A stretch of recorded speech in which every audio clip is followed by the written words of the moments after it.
For the New York Knicks, it has been an unsettling season. First, head coach Stu Jackson is bumped out, and John McLeod is brought in. Then, general manager Al Bianchi is fired, and within the playing ranks, even perennial all-star Patrick Ewing has had his ups and downs. But for the Chicago Bulls, it has been a year of celebration. And for Michael Jordan, the #1 scoring machine of the NBA, he and his Bulls have been flying high. So it is on to the playoffs. Game 1, Thursday night, and it was all Bulls. And when it was all over, the Bulls had handed the Knicks their worst loss in playoff history. Now, Ewing and the Knicks must find an answer or find themselves down 2-0 to the hard-charging Chicago Bulls.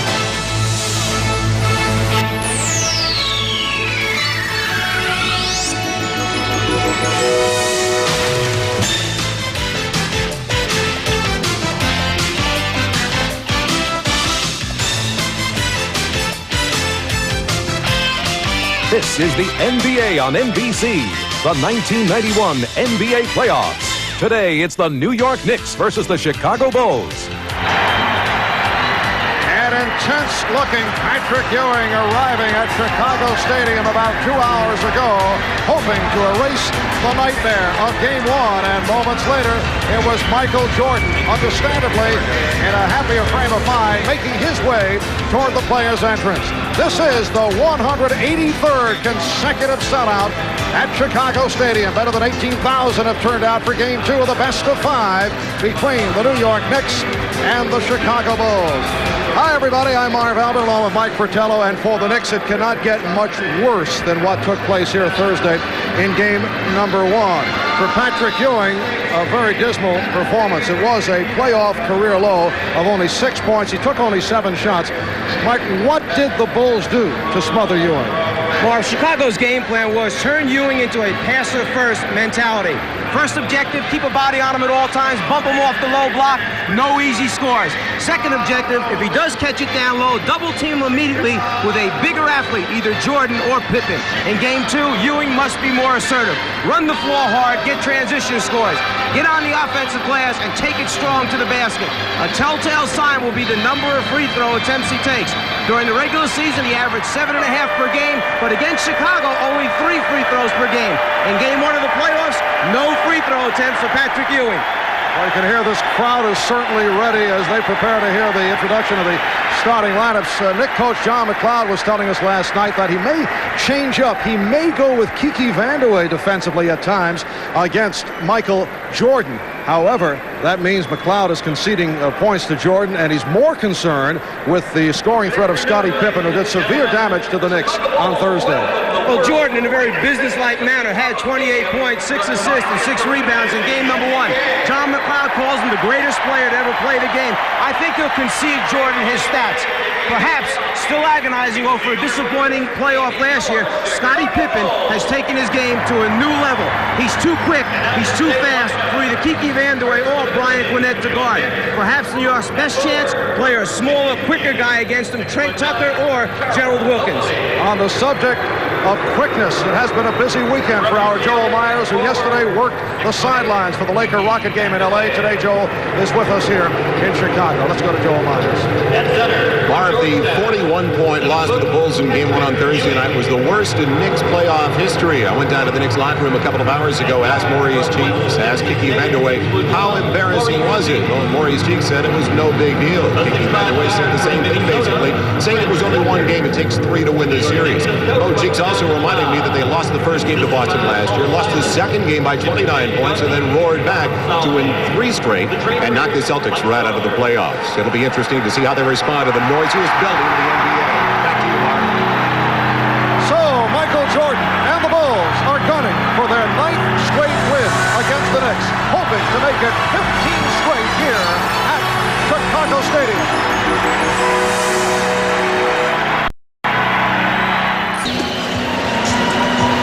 Welcome back to the Windy City as we check out the starting lineups. First for the New York Knicks, the veteran Maurice Cheeks combining with Trent Tucker in the backcourt. Charles Oakley, the one-time Bull, and Kiki Vandeweghe up front. And at center, Patrick Ewing. The Knicks coached by John McLeod, who told us earlier they will open up by pounding it down low to Patrick Ewing, and the Knicks have to get the ball to him quicker. John Paxson and Michael Jordan in the backcourt for the Bulls. Horace Grant and the red-hot Scottie Pippen at the forward spots. Bill Cartwright at center, and a candidate for Coach of the Year, Phil Jackson, the head man of the Bulls, who went 61-21 in the regular season, best record in the history of the franchise. After a brief down period late in the season, the Bulls turned it back up, and they are very much back on their game. The Knicks at 39-43 during the regular campaign, the only sub-500 team in the playoffs. The Bulls control the tip. The officials, Jake O'Donnell, Joe Forte, and Ron Garretson. And game number 2 is underway. Bulls coming off the 126-85 clobbering on Thursday. Here is Jordan. Yes.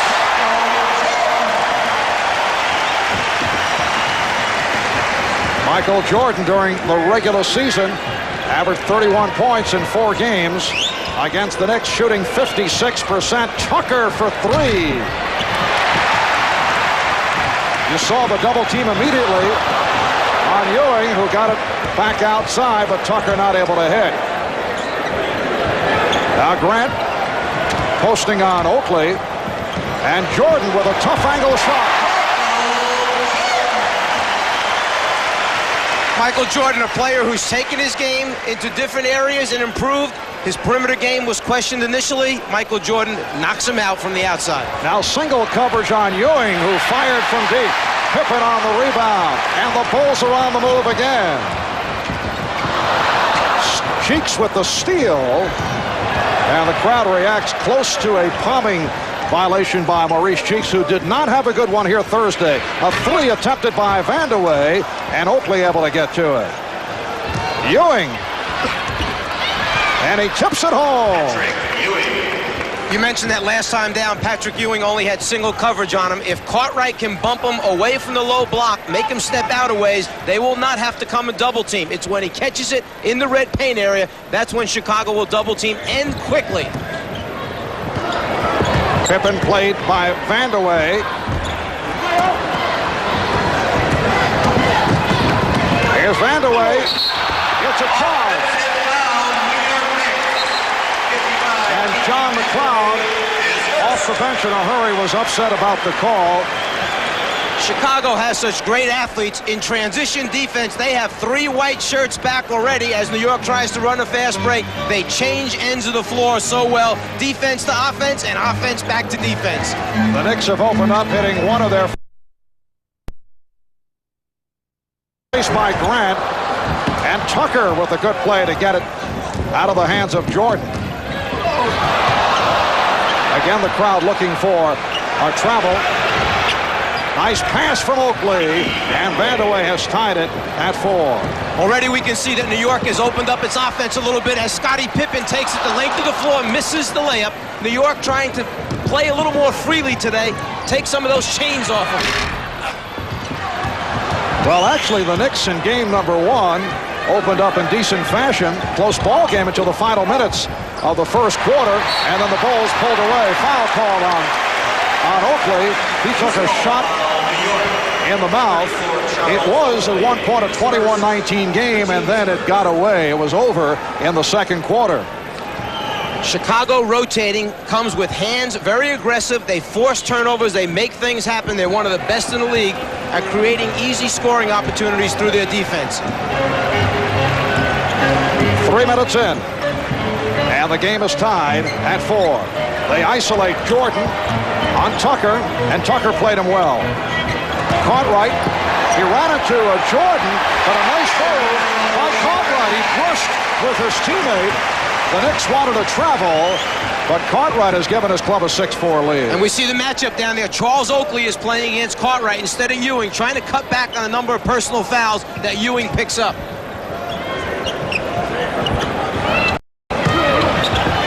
Here's Ewing, yes. Jordan started to come over as if he would double up and then stop back. Chicago calls that their deep drop on defense. Get back as far as you can where you know you can still get back to your man, particularly a Trent Tucker, who's a three-point threat. Cartwright goes right at Oakley and draws the foul. And Mike, no question about the intent of the Chicago Bulls off the Cartwright-Oakley matchup. We're seeing Cartwright a bit more active. Well, from the beginning of the game, I'm sure Chicago talked about going at the center position. Cartwright gives a little up and under move right here, gets Ewing in the air. He's being very aggressive offensively. This is something they've talked about. If they can pick up fouls on Ewing, obviously it's to their advantage. Bill Cartwright in past years, a very solid free throw shooter, but not the case thus far this season at a career low 70%. He says his mechanics have been abnormally bad because he hasn't gone to the line as often as in past years, but he says that he can feel that the stroke is returning. Well, Bill Cartwright has always had excellent touch shooting the basketball. Sometimes it leaves you, and then you have to find a way of getting it back again. A concern right now, though, for John McLeod, do you leave Charles Oakley on the floor with 2 personal fouls this early in the basketball game? Bulls 8 and the Knicks 6.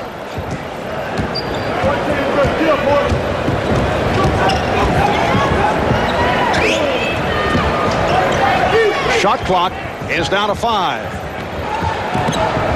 Ewing over Cartwright. Here comes Jordan. Paxson with the open shot. Yes. The Bulls 10 and the Knicks 6. John Paxson shooting about 55% from the floor, and he is not a guy who drives it a lot to the basket. He's a pull-up jump shooter with a deadly eye. Did not have a good one in game 1. Cartwright with the steal. Paxson a 2 for 8 on Thursday. Jordan changed his mind. Grant goes with it.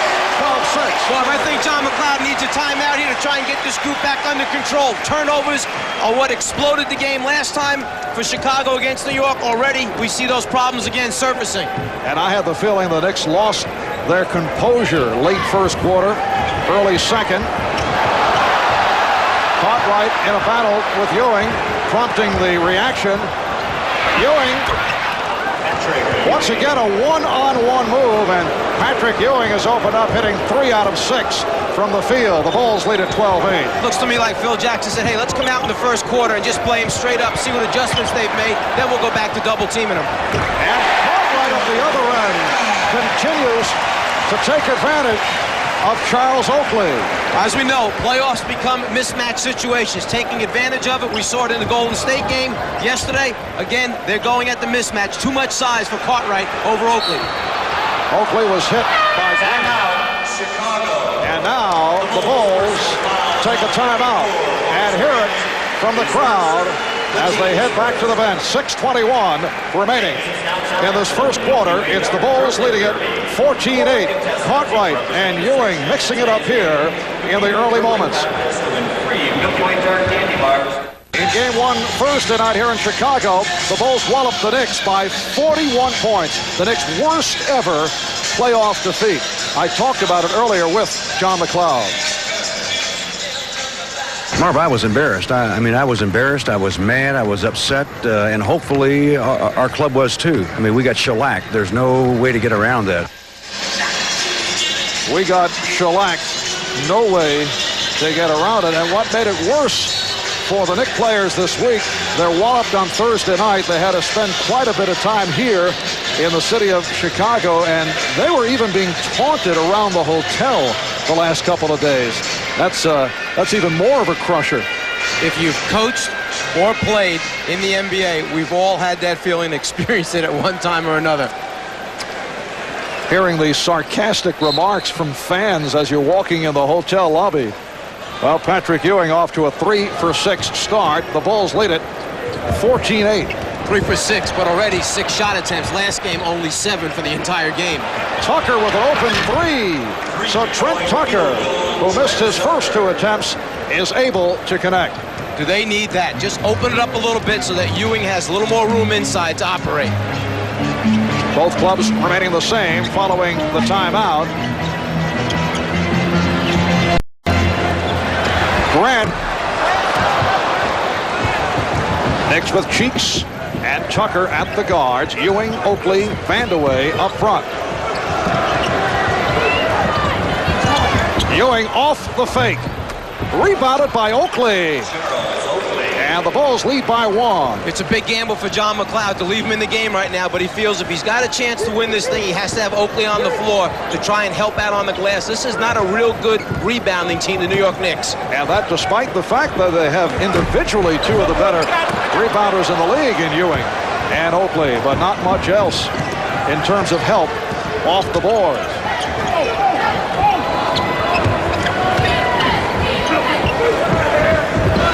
Ewing, yes. No question about the intent of Patrick Ewing going right at the Bulls here in the opening moments, and he's given the Knicks a 15-14 lead. Now the other side of the ledger, and the Knicks have certainly seen it throughout the year, is that you do not want... There's a block by Cheeks, and Pippen back. Cheeks goes right at him, and the Knicks lead it 17-14. The other side of the picture is the Knicks must get a balance. You don't want it too much, Patrick Ewing, and during the course of the season they were hurt by that. There were several Knicks players unhappy about the fact that Ewing was taking too many shots. Wait a minute, isn't this what we heard about Chicago at the end of last year? More people have to become involved if they're going to win a championship.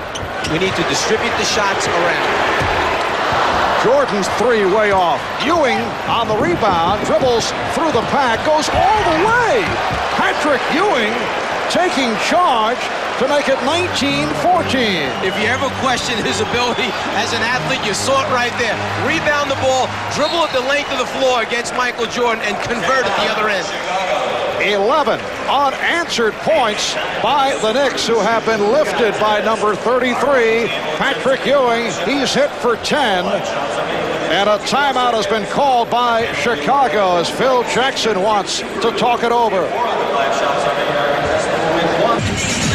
The New York Knicks have come out very strong here in the first quarter. They've hit their last 4 field goal attempts, sparked by the play of Patrick Ewing, an 11-0 run by the Knicks, who are looking to get some emotion into it. This has not been a club that has shown many signs of emotion during the course of the season. I think it's just so much more fun to play, and I know it's more fun to coach when people do it with enthusiasm, with spirit, with emotion, when they show some excitement for what they're doing. Knicks lead it 19-14. Pippen hit on a reach-in. Scottie Pippen, who burned the Knicks on Thursday night, yet to score. Vandeweghe picked up the foul, his second. John McLeod starting out in the conventional defensive matchups, but will be ready to switch if Pippen starts hurting Vandeweghe too much. Jordan off the spin to the scoop. A spectacular shot by Michael Jordan. Knicks by 3. 3.5 left in this opening quarter. Nice look by Ewing. Grant, though, able to reject. Oakley came over late, but got a piece of it. And Ewing that time bumped out of the low post position, turned, faced up, and found his teammate down low. Nice passing for the 7-footer inside. Here is Ewing, and he is on fire, hitting from all angles. Ewing now with 12, 6 for 10 from the field. That presents such a problem for a coach when a guy has the ability to make those shots, but you understand that's not the best way to play. As Cartwright takes it right into Ewing's face, scoring, trying to draw a foul on the big guy. Meanwhile, Bill Cartwright has played well. 8 points. He's 3 for 3 from the floor. I was saying before that the problem with Ewing shooting those is he's not near the offensive boards. He doesn't get fouled a lot. And then if he misses, they're running out. Ewing again! And he is eating up the Bulls. Cartwright is not getting help. It's, for the most part, been one-on-one play. Knicks now lead at 23-18. In game 1, the Bulls came right away to double team. They discouraged Patrick Ewing by staying home early. They've let him get some confidence up here.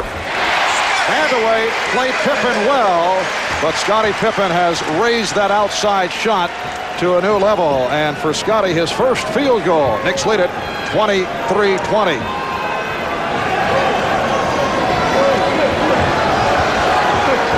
Shot clock worked down to 6. Tucker with 3 on the 24. And last touch by Ewing. It will be Chicago ball. Michael Jordan was anticipating the trap. He dribbled around Ewing, pulls it back, concentration all the way on the front of the rim. Patrick shows the ball, gets caught right in the air, and then takes it home. That's what we're talking about as far as being aggressive. Back to the live action. A nice backdoor pass for Grant. His second field goal. And the Knicks lead is 23-22 with 1:40 remaining in this first quarter. Ewing has 14. Jordan has 6 points. The Knicks offense has been all Patrick Ewing. Gerald Wilkins getting set to check in for the first time. Shot clock is down to 2, so Cheeks had to force it, and hits a three-point force by Maurice Cheeks, and he hit it. Knicks lead at 26-22. That's not exactly what the Knicks want, but they'll take it. If you're wondering why they're having a problem, the Knicks getting the ball into Ewing, it's because Jordan is playing halfway off his man. Nice back cut by Cartwright for the layup. Jordan is playing halfway off Tucker. He's taking away the passing lane to the low post. It's a difficult decision of when to pass it and when not. Knicks lead 26-24. Just under 1 minute left in this first quarter. Paxson up tight on Cheeks.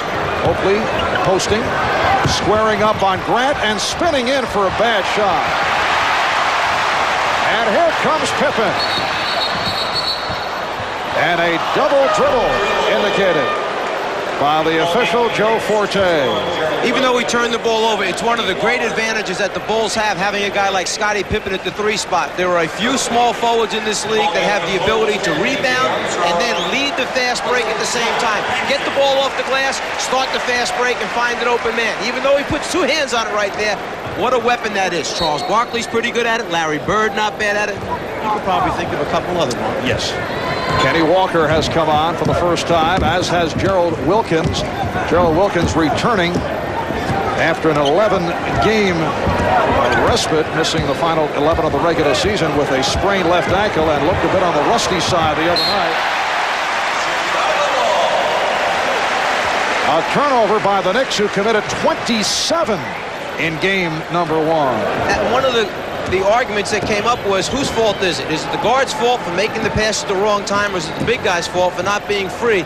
That's a long discussion we'll get into later on. All right, final seconds. First quarter, you see B.J. Armstrong on for the first time. Pippen hits the 3. The Bulls lead by 1. 1 and 5/10 seconds remaining.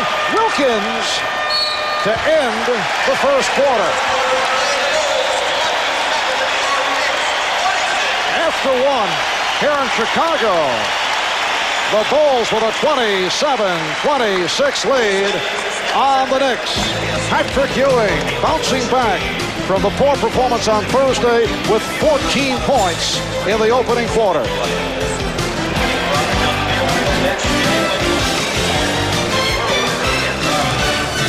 Welcome back once again as we get ready to start the second quarter at Chicago Stadium. I'm Joel Myers, former Knick great Clyde. Walt Frazier right next to me. What about problems for the Knicks to address during the offseason, Walt? Well, they need a bona fide perimeter shooter. They need a good rebounder, someone that can get them 12 or 13 rebounds a game.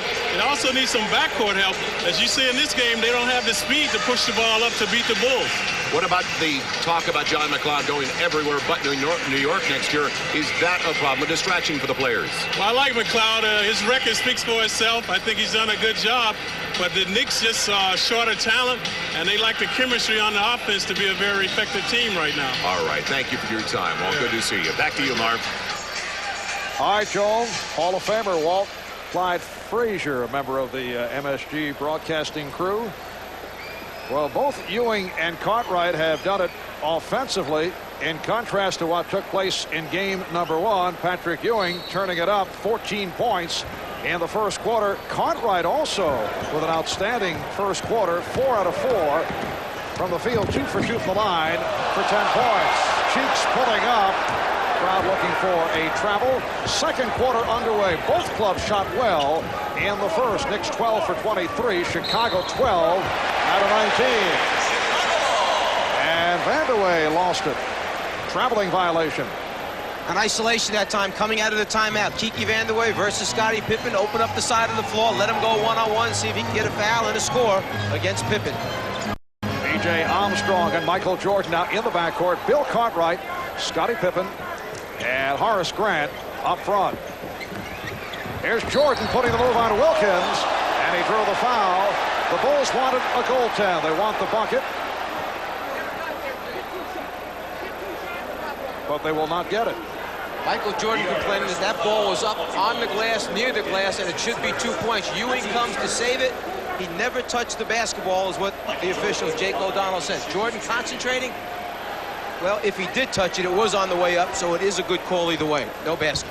Like in the past, Gerald Wilkins has done a decent job against Michael Jordan. Usually, his philosophy has been to occupy Jordan. He tried to get off to fast starts, and he has succeeded. But Gerald Wilkins is not in a tip-top physical shape, returning from a 3-week layoff because of the sprained ankle. So Gerald, in fact, the other night, trying to force the issue, and it cost him. So Michael Jordan not facing a 100% Gerald Wilkins. Look, there are ways of playing Michael Jordan. Deny the basketball from him at all time, double team him as soon as he gets it, and have 2 great shot blockers behind you, then you stand a chance. Bulls going to the pressure. They did that very successfully on Thursday night in Game 1. They have bonded the Knicks with their pressure.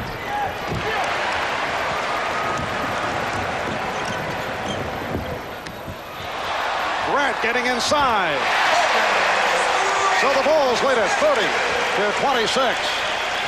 Keep watching how Chicago plays defense once the ball comes into the half-court area against New York. They basically back off the outside people, trying to make tough entry passes inside. They are challenging the Knicks to make outside shots. It makes it real hard to get the ball down inside to the big people. Grant on the rebound. And Wilkins claiming he did not touch it. I don't know. But they are going with the call that it was thrown out by the Bulls. Scottie Pippen trying to throw it across the court, overthrows everyone. And Gerald, I mean, he wouldn't lie. He's looking at Ronnie Garrison saying, I never touched it. From our angle, it looked like he deflected it. Bulls by 4. Wilkins and Cheeks in the backcourt. Ewing with Vandeweghe and Walker up front. Mark Jackson is getting set to come on for the first time as Cartwright and Ewing get involved in the foul. To Cartwright, that is his first. And here's Jackson for Cheeks. A little bit different approach for the Knicks, using a screen by a guard, hoping for a switch. It allows Ewing to get deeper in the paint to receive the basketball. Early in the game, he was just flashing on his own into the low post. Now they're setting screens for him. Jackson is being guarded by B.J. Armstrong. Armstrong had a terrific Game 1, a career playoff high of 18 points. Vandeweghe running to his own man. And here's B.J. Armstrong. The Knicks are trying to get other people into the offense. They're looking to get Vandeweghe going, and they have not been able to. That was a comedy of errors on that last sequence. As soon as B.J. Armstrong came on the floor in Game 1, the Bulls extended their defense. Again now, you see them applying their defense almost full court. And Kiki Vandeweghe able to hit his second field goal. Kiki had a 19-point game on the blowout on Thursday. He's been bothered recently by a touch of the flu and a sore back. Bulls by 4. Stacey King, who just checked in, handling. King up front now with Pippen and Cartwright. Hodges and Armstrong in the backcourt. Michael Jordan sitting down. Cartwright lost it. He thought he was fouled. The steal by Armstrong.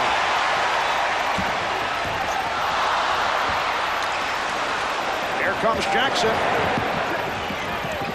Wilkins off the fast break. The Knicks cut it to 2. Looked like Mark Jackson took a shot on the forehead, and Hodges is wide open. Mark Jackson looking for a 20-second timeout. He's hurt. 8:33 to go in this second quarter. The Bulls with a 32-30 lead on the Knicks. Trainer Mike Saunders coming to the rescue of Mark Jackson. Someone needed to come to the rescue of Kiki Vandeweghe right there, as Patrick Ewing and Vandeweghe tried to occupy the same space at the same time, and somewhere along the line we learned in school you can't do that. The quick hands of B.J. Armstrong stripping Gerald Wilkins of the basketball. They produce so many turnovers, which produce easy scores.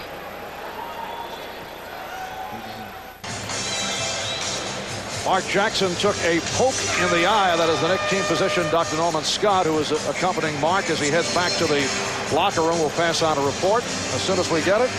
There is a side issue to the problems being faced by the New York Knicks. That is the future status of coach John McLeod. According to our insiders on Showtime, McLeod is the leading candidate for both Minnesota and also has been contacted by Notre Dame. Here's his response to that. My only position now is getting ready for the Chicago Bulls. That's my focus. That's what I want to think about, and that's where my energy and my concentration is going. And I don't want to talk about other situations. I want to focus right on the Knicks because we have a big job ahead of us, and it's going to take total concentration to get through this thing. Well, Mike, John, at this point looking to deflect the reports involving the interest by the Minnesota T-Wolves, who are out shopping for a coach with the departure of Bill Musselman. Another Knick turnover. Wilkins lost it to Armstrong. And here's Craig Hodges looking for the shot. Will Perdue has come on for Bill Cartwright, who leads with 10. And the other story, as reported by Bob Ferry and Pete Vesey on the Insiders, that Notre Dame has already contacted John McLeod for that vacant head coaching spot. Perdue, who's played well recently, rejected by Ewing. Bulls lead it 32-30. Vandeweghe is wide open. Keep in mind, John McLeod at one time, a great college coach. Something that you have to think about if the opportunities are there. Certainly Notre Dame, an attractive position. Kenny Walker able to break it up. How does this affect his handling of the ball club with all this swirling around at this point? John McLeod has been around long enough and handles things well enough, understands the importance of this series. He owes it to the New York franchise. Whatever's going on behind the scenes, he has the ability to pay total attention to the job at hand, the New York Knicks. Well, a quick lift of Will Perdue gets the early hook, although Will has played well recently. Cliff Levingston has come on.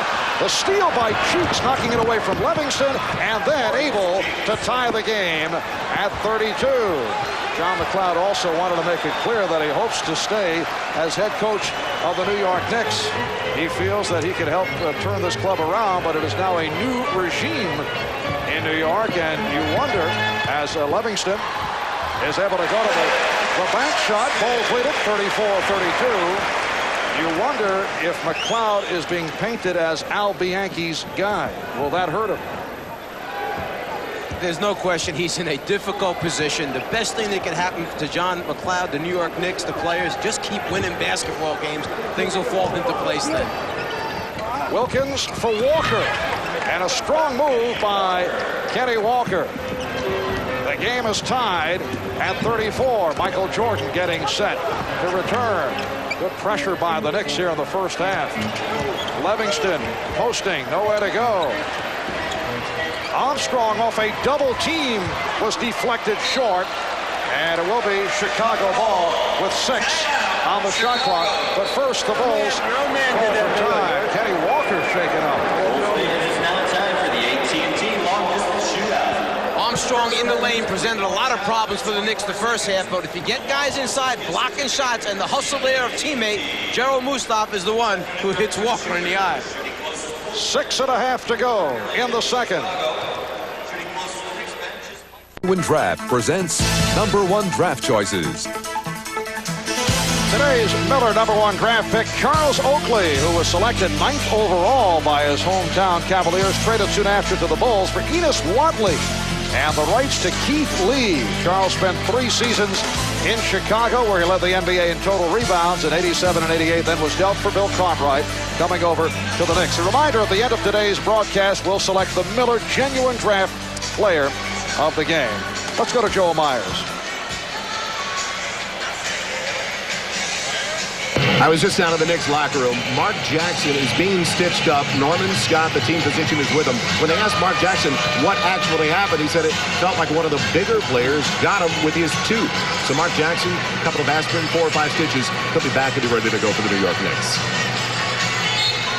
Keep your eye at the bottom of the screen. Bill Cartwright strikes again. Mark Jackson looking for the rebound. Cartwright coming in to follow back up as the shot goes in. The contact by Cartwright. There it is, another victim. Bill Even hurt a ball boy about a month ago in a collision. I don't think Hakeem Olajuwon would have the same sense of humor when it comes to the discussion of Bill Cartwright, although he did indicate that he understands it was an accident. But Bill, who plays in rugged fashion, has a number of victims on the hit list. There are just certain guys in the NBA that those type of things happen. And believe me, in practice, nobody wants to guard those people. Tom McMillan, when he played for the Hawks, the same thing. They made McMillan wear knee pads, elbow pads, everything in practice so they wouldn't be wounded. Pushing foul called on Wilkins. The same can be said of Chicago Bulls coach Phil Jackson. As a member of the New York Knicks, players did not like to go against the sparkling elbows of Phil, even during practice sessions. It's always those guys that don't have total control of their body parts. King set the pick. Gerard Mustaf, who just checked in, try to jump out. Here's Livingston. Nice delivery. Grant was fouled, and Mustaf got hurt. The Knicks have decided they're going to double team trap Michael Jordan every time he comes off a pick and roll situation. Mustaf that time, after running out and trying to trap Jordan, in rotating back to his man. Now he's rotating back, trying to find his man. A rotation by Quinnett, a little bit late on the rotation, the foul. Tough half physically for the New York Knicks. Gerard Mustaf called for the foul. Here's Patrick Ewing checking back in. So the Knicks have Ewing with Brian Quinnett and Charles Oakley, Maurice Cheeks, and Gerald Wilkins in the backcourt. New York Knicks doctor Norman Scott waving a red cross behind the Knicks bench right now. And a busy time for trainer Mike Saunders.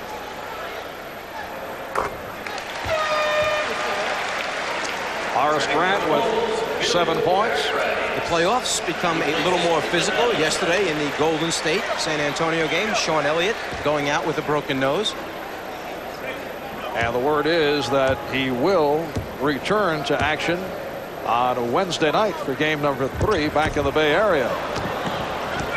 The Bulls 35 and the Knicks 34. We are halfway through the second quarter. Marv Albert, Mike Fratello, Joel Myers from Chicago Stadium.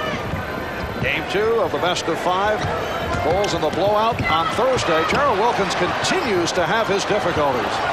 And in game 1, it was Gerald Wilkins who had back-to-back turnovers versus Chicago that opened that up at the end of the first quarter to a 10-point lead. And Wilkins not able to hit. Rebound Oakley. Here's Wilkins again. And the Knicks lead at 36-35. Gerald Wilkins, I'll do it till I get it right.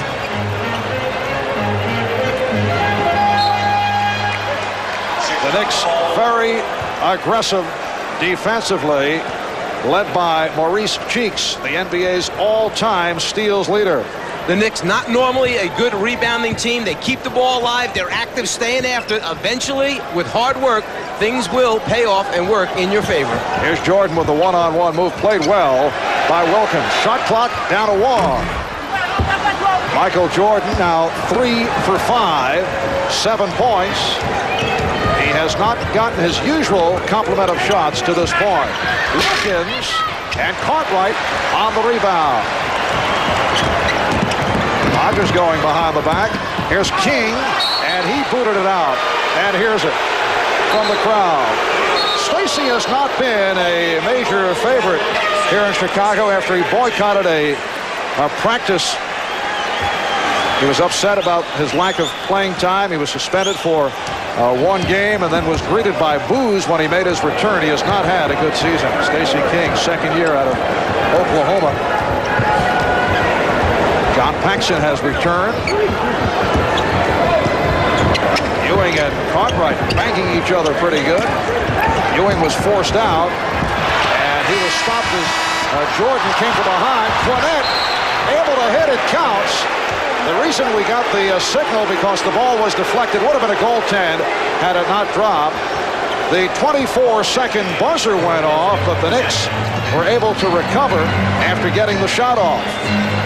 And they lead it 38-35. 4:15 left in the first half. King. And again, Stacey King. Hearing the boos. Cheeks and Wilkins in the backcourt. Ewing, Oakley, Quinnett. Up front, nice return from Ewing, but Oakley blows the layup. Those small things all add up, particularly against a team like Chicago that can score points in bunches. They open up games, they explode during quarters. You must make those shots when you get the opportunity. Pretty pass from Jordan. King able to convert, and the foul. So King will go to the line. Gwinnett called for the personal. Michael Jordan, who gets in traffic and sees the entire floor, has the ability to find open teammates once he feels the double and triple team. Trent Tucker is back, replacing Gerald Wilkins. Stacey King with a three-point play. Game tied at 38. Bulls go back to the pressure.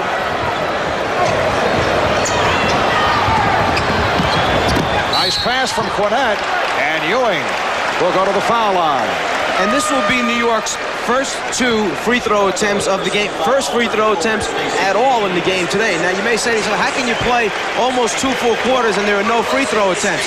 Chicago is the #1 team in the NBA as far as fewest players being disqualified during the course of the season. Only 7 players have fouled out this year for the Chicago Bulls. Reasons for it? They play excellent defense without fouling. Next thing, they win games by so many points. A lot of guys get a chance to play in the fourth quarter. They don't use up the 6 fouls. Patrick Ewing has had his ups and downs at the free throw line this season, has not been getting to the line against the Chicago Bulls. Let's go over to Joel Myers. Marv, I am just behind Gerard Mustaf of the New York Knicks. They are hoping with only a bloody nose, hoping he will be back. Mark Jackson has come back to the bench now. It took 7 stitches from Dr. Norman Scott, but he should return. To you, Marv. All right, Joel, the Knicks have taken a 40-38 lead with 3.5 to go in this first half. Paxson and Ewing on the rebound. That was a look-see by John McLeod. He wanted to try and press him, yet was concerned about their overall speed and quickness. He tried it one time. They got a missed jump shot. That's what he wanted to see. The Knicks now call for time with 3:17 left in the first half. When the Bulls play great D, win the Knicks win 2. Well, you know that. And Pat Riley standing or sitting by in New York for the Prudential halftime report. We'll put some perspective on this weekend playoff results and also take a look at tonight's games: Atlanta, Detroit, Seattle, Portland. That's all coming up in a few minutes, but now back to Marv and Mike in Chicago. Man, this is hard work. Oh, that bomb. 3:17 left in the first half, and the Knicks lead the Bulls 40-38. Let's get back to Joel Myers. All right, Marv, alongside Dr. Norman Scott of the New York Knicks. Updates on Mark Jackson, Gerard Mustaf.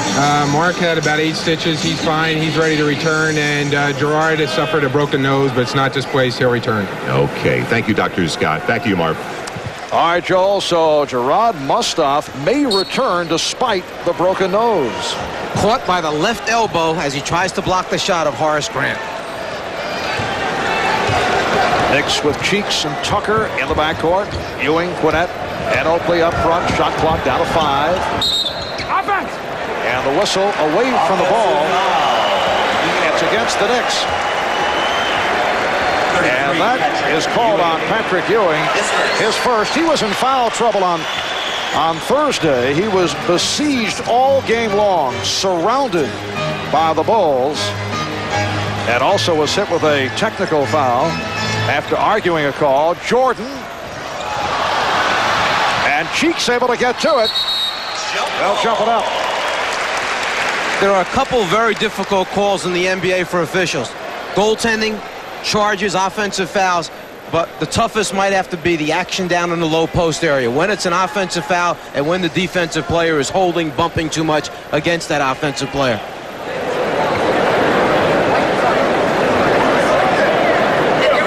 Michael Jordan stepping in to go against Maurice Cheeks.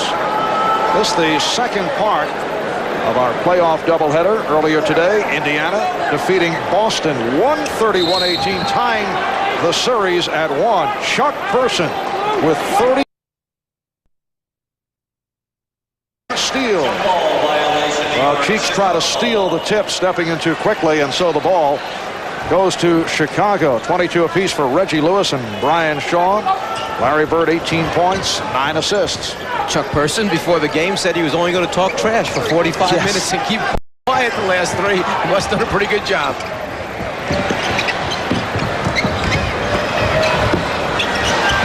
Here's Jordan. 9 points for Michael Jordan, and he's tied it at 40. Chuck Person and Larry Bird have a side sport going that is entitled Talking Trash. You get the idea they both do enjoy it, and they have gone at each other over the years. That was an attempted alley-oop. Jordan going left. And the Bulls take a 42-40 lead. Delay a game warning against the Chicago Bulls. After that ball goes through the net, you must leave it alone so the other team can get it inbounds as quickly as they'd like. If you touch it, delay a game. Michael Jordan, 5 for 7. He has 11. Patrick Ewing leading the Knicks with 16. 14 of the 16 in the first quarter. They double up now on Ewing. Here's Cheeks. Yes. John McLeod keeps telling Maurice Cheeks that he would like him to shoot more frequently. Maurice, 4 for 4 this afternoon. And Grant knocked it out. One of the successful field goals by Cheeks was that last-second fling for a three-pointer. Jordan with the left hand under, around, and hooks it by Patrick Ewing's outstretched arm. Such great body control and concentration at the end to finish. Bulls and Knicks tied at 42. And the foul call on Chicago.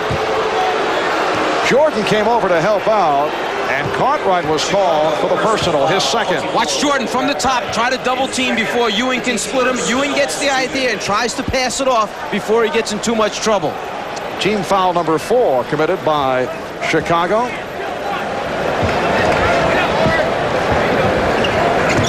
In game 1 on Thursday night, the Knicks blown out by 41 points. They played well here in the first half. And it will be Nick Ball. If Trent Tucker can just make a couple of those shots, it will force Michael Jordan to move up closer, which will open up the passing lane to Ewing. Until he makes a couple in a row, Jordan will go up and back, faking like he's trying to play the ball, but really anticipating the pass into Ewing. Tucker is only 1 for 5, and the one was from downtown. These two clubs will meet in game number 3 at Madison Square Garden in New York on Tuesday night. Game 4, if necessary, at the Garden on Thursday. They are readjusting the 24-second clock. Jake O'Donnell indicating 11 seconds remain. 1:07 to go in this second quarter. Phil Jackson had some interesting remarks following the first game blowout. Is it possible, Phil was saying yesterday, we're going to have to play better than we did on Thursday? Our execution is going to have to be better? Ewing. And they'll jump it up. They were both contesting out of bounds. You could relate to Coach Phil Jackson making those remarks. You win by 41, but you still find things that you're not happy about. Coaches always want a little bit more, and they're going to find a way to find something wrong. Otherwise, why go to practice the next day? Right. There's no reason for practice. Well, the Bulls did not shoot that well early in the first quarter. I think that would be the only criticism. That was nearly perfect execution in game 1. Knicks and Bulls tied at 42. We're down to 40 seconds left in the first half. 10 on the shot clock. Oakley. He's being ridden by the crowd, a crowd that does not respect Charles Oakley's outside shot. They've seen it here. Hacks it. And it will be Nick Ball. Last time down for the New York Knicks, they wound up in a bad situation. Charles Oakley as the perimeter guy trying to feed Patrick Ewing. As soon as Oakley got the ball, his defensive player ran all the way back and stood in front of Patrick Ewing. One behind, one in front, saying to Oakley, go ahead and shoot it if you want. They've got to get guys on the perimeter, same side as Ewing, that can make shots, so the defense must play them. Tucker able to go glass to give the Knicks a 2-point lead, and Michael Jordan wants a timeout with 6 3/10 seconds to go in this first half. So it's the Knicks 44 and the Bulls 42. an NBA Inside Stuff, an all-star lineup, including a behind-the-scenes visit with New Jersey Nets center Sam Bowie on his horse farm in Kentucky. Join Ahmad Rashad and Julie Moran for NBA Inside Stuff. That's next Saturday on NBC. Patrick Ewing turning it from the performance in Game 1 where he scored 6 points, attempted only 7 shots, 14 of the 16 points coming in the first quarter. The Knicks, incidentally, have out-rebounded the Bulls 21-12, led by Oakley and Ewing. 6 3/10 seconds to go. Pippen, guarded by Quinnett, going all the way. Crowd wanted a foul, no call. Phil Jackson right in the face of Joe Forte, who walks away from him. And at the half, the Knicks with a 44-42 lead on the Bulls. Bob Costas and Pat Riley coming up back at our New York studios right after we pause for these messages. The Prudential Halftime Report. Come to the companies of the Prudential and build your future on the Rock. Well, what a difference 48 hours or less can make. 44-42. The Knicks by a bucket at the half. Contrary to public opinion, the demise of Patrick Ewing has been highly exaggerated. I mean, the other night, Bob, it was an aberration. He didn't get into the game, but in the first period, he had 14 points. He took 11 shots. In the second quarter, he only got 2 points on 3 shots, but the important thing is that they are ahead by 2 at the halftime. Right here, Patrick Ewing, just a lot more aggressive. I don't think anybody has to worry about whether or not he's going to have a big game today. He's a great player, and he showed up big time. Actually, they played Game 1 on Thursday night, so doing some quick... no, you're sorry. I'm the one that said it, so that would be close to 72 hours for all the mathematicians in the audience. But the only arithmetic that matters is the Knicks by 2, Ewing hitting 17 of 14 for 16 first-half points on 7 of 14 shooting from the floor, and this is after scoring a career playoff low of 6 in the first game. Well, Maurice Cheeks, also somebody who was highly criticized the other day for not getting Patrick the ball, has done a better job of delivering it, but he also has scored 9 or 10 points. So both players who are involved in the offense in a big way are contributing for the Knicks. Okay, the Knicks are trying against seemingly insurmountable odds to even their series with the Bulls. Earlier, in the matchup of the 2nd seed in the Eastern Conference against the 7th, Celtics against the Pacers, Indiana did get even at 1, winning 130-118 at Boston Garden in a game seen here on NBC. Let's take a look back at some of the highlights from earlier this afternoon. Early on, Larry Bird's back problems seemed to be a non-factor. Look at him go to the floor. He scored 13 in the first half, but only 5 in the second. Indiana's Chuck Person simply on fire, hitting 5 straight from three-point range in the first half. 7 threes all told in the game, a playoff record. He scored 39 points and also had a few choice words for Mr. Bird. Pacers by 3 at the half. Time winding down third quarter. Bird to Kevin McHale. Hits the off-balance shot at the buzzer. Boston pulls to within 6. But Indiana surged ahead in the fourth. Michael Williams goes one-on-one against Brian Shaw. Here's the nice drive, and he was fouled. Williams had 24. The final, Pacers 130, Celtics 118. Indiana with a variation of the Sixers' headbutts off the chest. Very nice. Bird was impressed. Well, I thought we had some intensity. I just thought that time after time when we started making a run, Chuck hit the big shot and demoralized us a little bit. But we came back as well as they were playing, and as many shots he was hitting, we were still in the game until there at the end. Time for us to call a timeout here. When we come back, we'll update you on the rest of the playoff story. Stay with us here at halftime.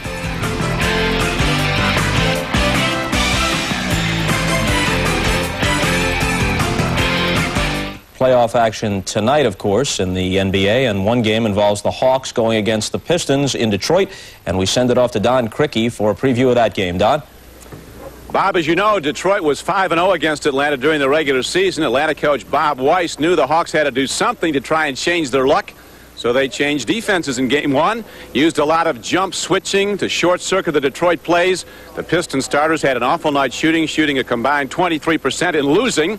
Weiss also told me he is aware the wrist injury is affecting Isaiah Thomas. Well, I think where it affects him probably the most is his long-range shooting. We trying to kind of key on keeping him to the outside and trying to stop his penetration. We didn't do a great job. He had 14 assists and did get inside on us more than we wanted him to. But I don't think he's 100%. But you know, he's a competitor and he'll come back. He seemed to be passing up a lot of open shots from the outside. Yes, he doesn't seem to have quite the confidence in his outside shot that he did before he got hurt. And the latest news here from the NBA, Bill Laimbeer of Detroit will be fined tomorrow for getting thrown out of Game 1, but he will not be suspended. Now back to Bob and Pat. Okay, Don. The other game tonight is in Portland, where the Trailblazers have a 1-0 lead in their series over the Seattle Supersonics. Both coaches expect a higher level of play in Game 2. I think we can win, otherwise we wouldn't be here. We didn't play the best we could play. However, we did do a very nice job of containing Portland, and if you do that, then you still give yourself a chance. I don't know if there's going to be a whole lot of things different. I think each team is going to try to execute a little bit better than they did last time. I know Seattle's concentrated on trying to close down Jerome and Clyde a little bit, and we're trying to do the same thing with some of their people. So I just think it's a matter of executing a little bit better. Okay, how do you shut down Jerome and Clyde? Kersey had 31, Drexler a playoff career high of 39. Well, Eddie Johnson ripped in 33 for Seattle.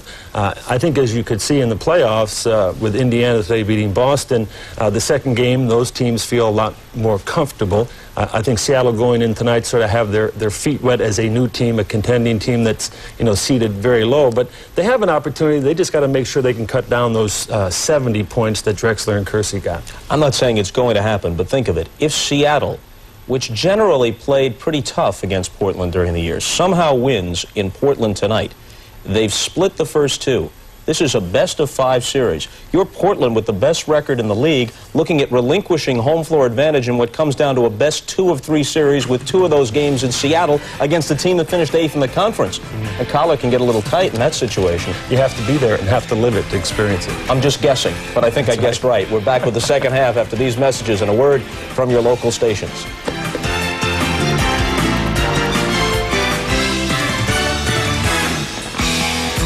We welcome you back to Chicago. Marv Albert, Mike Fratello, Joel Myers as the New York Knicks lead the Chicago Bulls at the half, 44-42. Back in Game 1 on Thursday night, the Knicks were trailing the Bulls at halftime, 65-36. And no question, the Knicks came out in the first half very aggressively. The Bulls facing a different ball club, at least to this point. Well, to their credit, the Knicks were able to right themselves, turn a very embarrassing loss around. They've come out with the spirit, the enthusiasm. John McLeod did a good job of regrouping, and now they seem to be sticking to the game plan that he mentioned to us yesterday. All right, and the major difference, the play of Patrick Ewing. On Thursday night, Ewing with only 6 points. He took only 7 shots, 6 shots in the first half, 1 in the second. He was in foul trouble. He was gone in the blowout, and this is the story today. He's dominated the first half, but New York, it's just what they needed. If they can just now supplement Ewing's productivity with some perimeter games, some outside shooting, they need one more guy to step up and do some scoring. They could be in real good shape come second half. Cartwright has also done a good job offensively, but it has been the New York Knicks off the boards. New York not known to be a real good rebounding team, in particular the offensive glass in second shot points or second chance points, 10-2 in favor of the New York Knicks. And the overall edge 22-12 off the boards. Let's go to Joel. All right, alongside head coach John McLeod. Looked like a hockey game for a while, the way you were losing players. Fortunately, they'll be back, though. Well, Gerard has a broken nose, and Mark has 7 or 8 stitches over his left eye. So they both can play in the second half, and we'll have to play that by ear as to how much time they will get. Biggest difference in Game 2 as far as you're concerned? The biggest difference is that we're pounding the board, and also we're getting back and not giving up a lot of layups. All right, thank you, Coach McLeod. Good luck in the second half. Thank you very much. All right, back to you, Marv. So a 44-42 lead for the New York Knicks over the Chicago Bulls. We'll be back with the second half in a moment.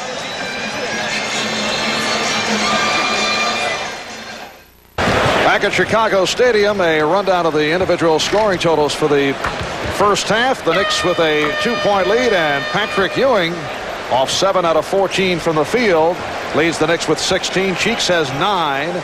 Michael Jordan with 11. A low-key first half for Jordan, 5 for 7.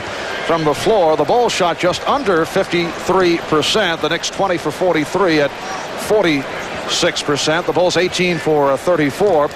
And this is an intriguing stat, Mike. I know you're a man who enjoys statistics. With the Indiana victory in Boston today, it is now only a 7-6 advantage for those playing at home. And in the NBA, that is most unusual. A number of people said before the playoffs started this season that this year home court advantage would have a far less effect than ever before. They felt that the parity between the playoff teams, the fact that home court advantage in playoffs doesn't mean nearly as much as the regular season, was going to come into play, and that statistic right there certainly showed it. And I think that's good for the league in the past, particularly the earlier years of the NBA.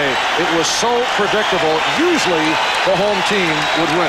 I think it really emphasizes the effect of travel on teams during the regular season. You get to stay in town for a couple days during the playoffs, focus in on only one opponent. It makes a difference. And as you saw, the Knicks have lost 14 straight here in Chicago, including the playoffs. Pippen off the steal as we get underway. Third quarter. The last Knick win here, March of '87.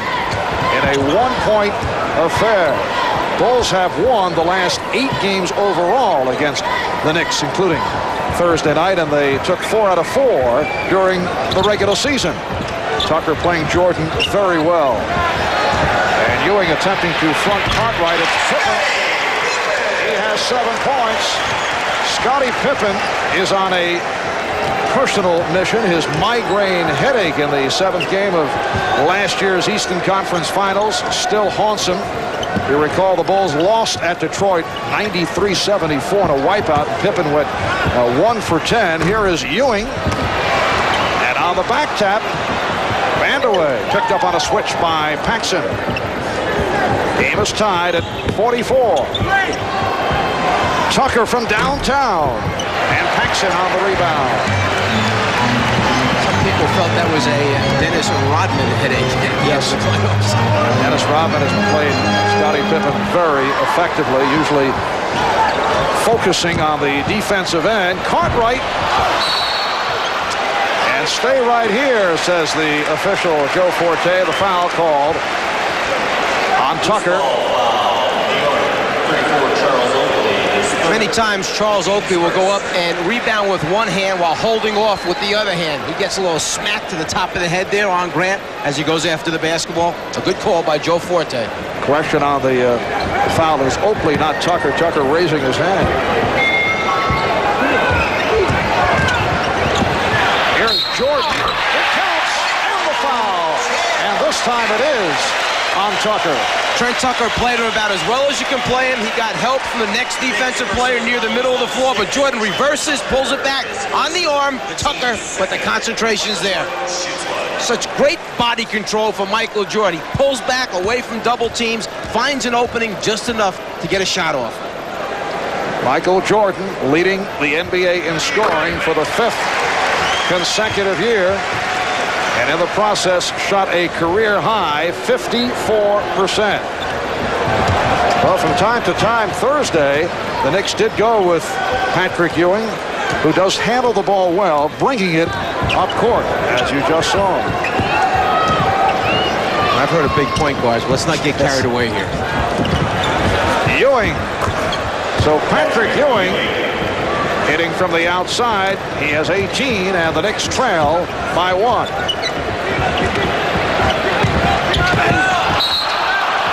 Cartwright was pushed out. The Knicks' personal foul is on 33, Patrick Ewing. It's on Ewing, his second.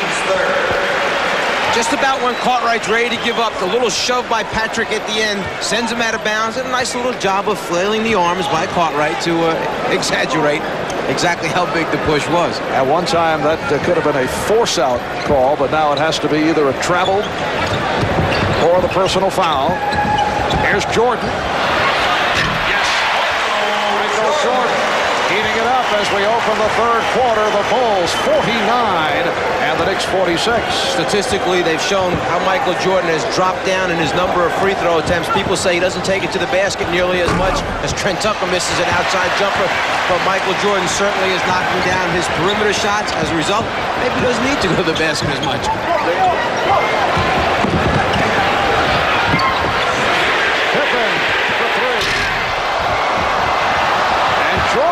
kept it alive.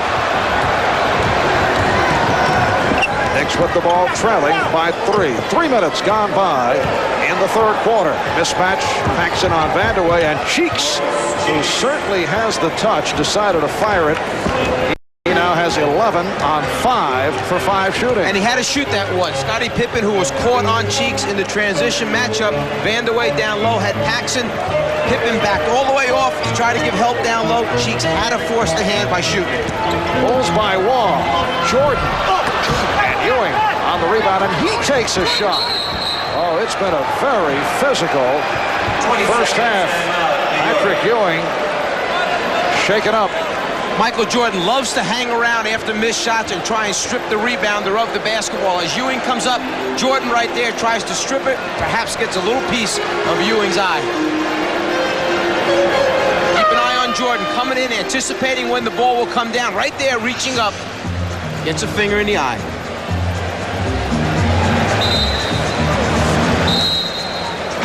The Knicks suffering their 4th injury of the game. Mark Jackson requiring 7 stitches over the eye. Gerard Mustaf suffered a broken nose. Kenny Walker took a shot, and now Patrick Ewing. Looks like Ewing's trying to get that contact back in place using the mirror with a little assistance from his teammates and Coach McLeod. A reminder, next weekend, back-to-back days of doubleheader playoff action here on NBC. At this point, the telecast schedule uncertain pending the outcome of playoff games during the course of the week. Our coverage will begin 12:30 Eastern next Saturday and Sunday. It starts with Bob and Pat on NBA Showtime. Patrick Ewing indicating that he is all right. The Knicks are trailing 49-48. Vandeweghe with the open shot. Kiki Vandeweghe with 6 points. The Knicks 50 and the Bulls 49.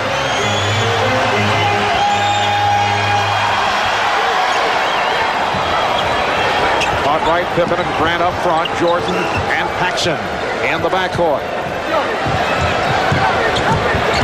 Down to 5 on the 24. Pippen.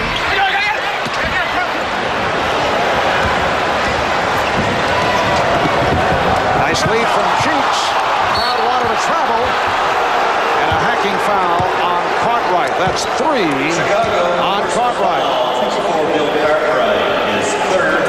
One of the ways that we mentioned before the game for Ewing to get more involved and be more assertive was run the floor hard in transition, get some easy scores, get some easy free throws.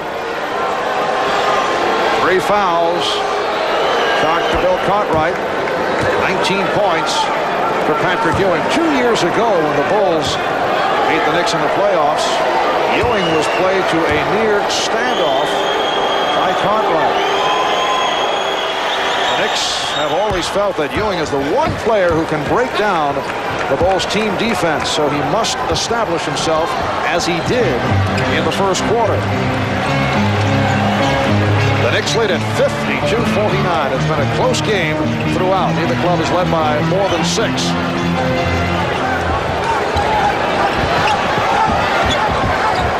The shot clock is at 5. Jordan. And swept out of bounds by Grant. And the Bulls now are having difficulty locating their shots. Sometimes when you pick up the defensive intensity, you pressure the shooters a little bit more, you send them out of their range just a little bit, it's tougher to make shots under duress.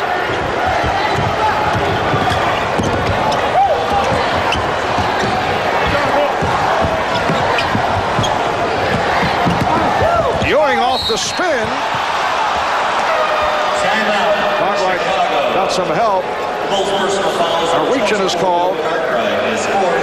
Foul on Cartwright. That is number 4. When Patrick Ewing gets the ball in the low post area, Chicago will double team from the top with Michael Jordan. Scottie Pippen will look to shoot the gap for the steal. Once Ewing catches now, he has to look to the inside, look over the defense, and now the decision. Do I hit Cheeks on the outside? Do I hit Vandeweghe with one defender in between? A little eye contact, ball fake. He makes the right decision by hitting Vandeweghe for the jumper. Yes, he is the czar of the telestrator. And Bill Cartwright, just a moment ago, collected his 4th foul of the game. He has been replaced by Will Perdue. Bill Cartwright at age 33, the Bulls' elder statesman. Acquired in the trade from the Knicks for Charles Oakley. This is 3rd year with the Bulls. Sits down with 10 points. Patrick Ewing to the line. He is 4 for 4 from the foul line. Back to the subject as Ewing provides a 53-49 lead for the Knicks. Of the difficulty the Knicks had in getting Ewing the ball in game 1. Maurice Cheeks, for one, said, yes, it is my responsibility to get him the basketball, but he also points out that it's Ewing's responsibility to get into the proper position. You get the idea that some of the guards are upset that Patrick laid it all on them. Here's Pippen. And the Knicks lead is 3. Well, there are a number of things involved on both ends of that. You have to have the proper person passing the ball. He has to know when to deliver it. He has to have the right angle to enter the ball. The receiver must make himself available, catch the ball. Maybe good screens would help. Vandeweghe has been off, but once again the Knicks get a second shot. They have been in control off the boards. Here's Cheeks. Oakley missed the tip. Grant for Jordan. The foul committed by Oakley. But a real good job by Charles Oakley of hustling back and preventing the sure layup by Michael Jordan. Those guys can really fly. Talking about Pippen, Grant, and Jordan, just by hustling back. Oakley saves the 2 points. For sure, he'll send Jordan to the foul line. The hustle and the near takedown by Oakley.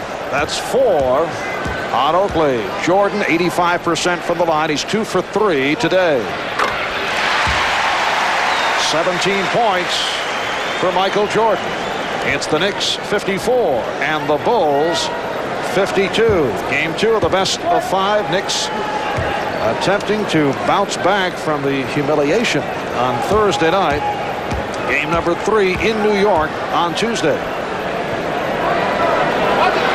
41-point margin. Not only a Knicks worst ever playoff defeat, it set a Bulls playoff record for the biggest point differential on the positive side. The Knicks lead is 1. Now Ewing working against Perdue. A beautiful fake, but the reverse went off. And the Knicks get the new 24. Tucker now played by Grant. Grant doubling up. Here is Tucker. And he continues his off shooting. Only 2 for 9 for Trent Tucker. Perdue. And he was looking for a call. Trent Tucker laying on the ground wondering, what do I have to do to draw an offensive foul? I thought I saw the train coming. I tried to step in front. Tucker comes around the baseline side. In his opinion, he's got it. In the official's opinion, not enough contact to be considered a foul. The ball last touched by the Knicks, so the Bulls will maintain possession. Kenny Walker has replaced Charles Oakley. Walker guarding Grant. It's Paxson and Jordan in the backcourt. Here's Pippen. And Walker able to hustle it down.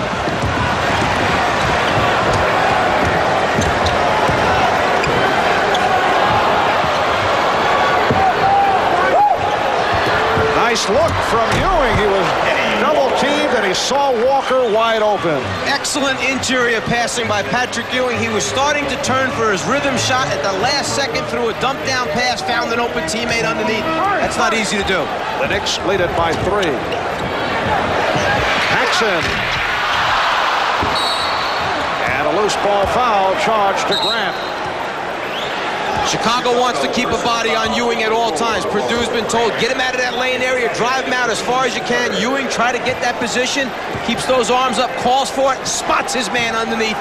Great pass at the last second. Well, prior to today's game, despite the blowout by the Bulls, Phil Jackson was very wary of the New York Knicks. He kept pointing to their bounce back against the Celtics last year. Perdue will send Ewing to the line. Last season in the playoff against Boston, the Knicks were walloped the first two games. That second game score 157-128, but then they won the last three, including the finale in Boston. But that was a different Knick team, a better Knick team with less problems around them. Ewing 6 for 7 from the line.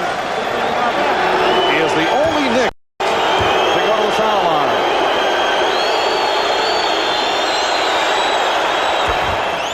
The Knicks came out of last season failing to properly surround Patrick Ewing. They went into this year hoping that the same squad from a year ago without Johnny Newman, who left as a free agent to go with Charlotte, they felt that they'd still be able to move to another level, and they did not.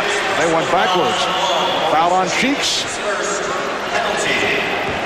The Knicks are a very difficult team as Cheeks is up trying to pressure Paxson, keeping pressure on the ball at all times, not giving him a good look at his open teammates. But I was starting to say the Knicks are a very difficult team to talk about because they have a number of problems, one being the salary cap situation. How much movement can they actually do? You're talking about Ewing down the road. Where's he going to be playing? There's a lot of money tied up in a couple contracts here, and it's not as easy as people think it is. Just make changes. Well, there's now in the hands of the new president of the Knicks, Dave Checketts, and the new player personnel director, Ernie Grunfeld. Many decisions to be made following the playoffs for the New York Knicks, who are leading the Chicago Bulls 57-55. We're down to 4 minutes to go in the third. Wilkins given the shot, showing they do not respect his touch. Jordan lost it. And here's Cheeks.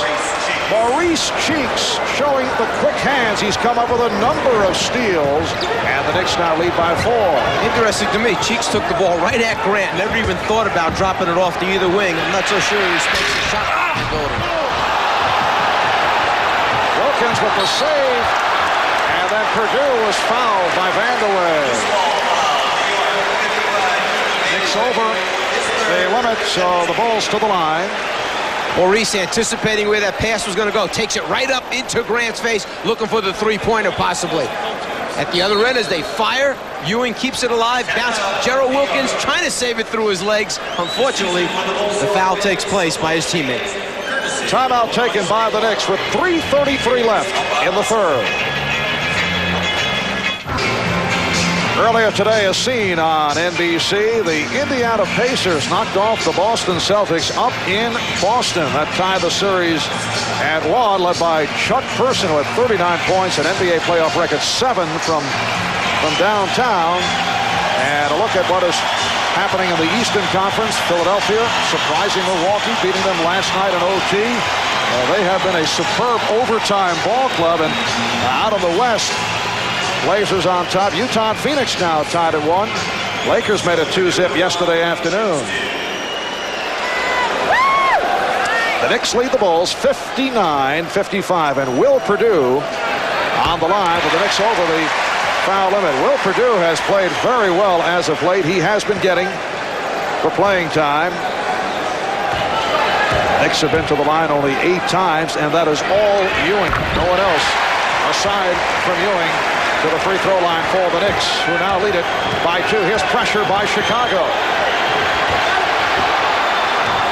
Close to a 10-second violation, and Wilkins just did race it across. Vandeweghe, that's 2-point range. Kiki Vandeweghe, 3 for 8. The Knicks not getting the outside shooting.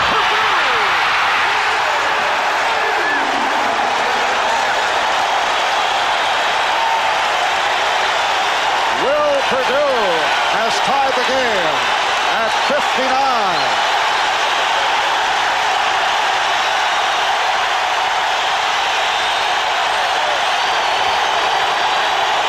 Vandeweghe, rebound Walker, and the Knicks lead at 61-59. As the crowd picked up their noise level, Chicago picked up its intensity. They started overplaying all the people on the floor. Kiki Vandeweghe, one of the best at moving without the basketball. Backdoor cut. He missed the dunk, but Kenny Walker right there to follow.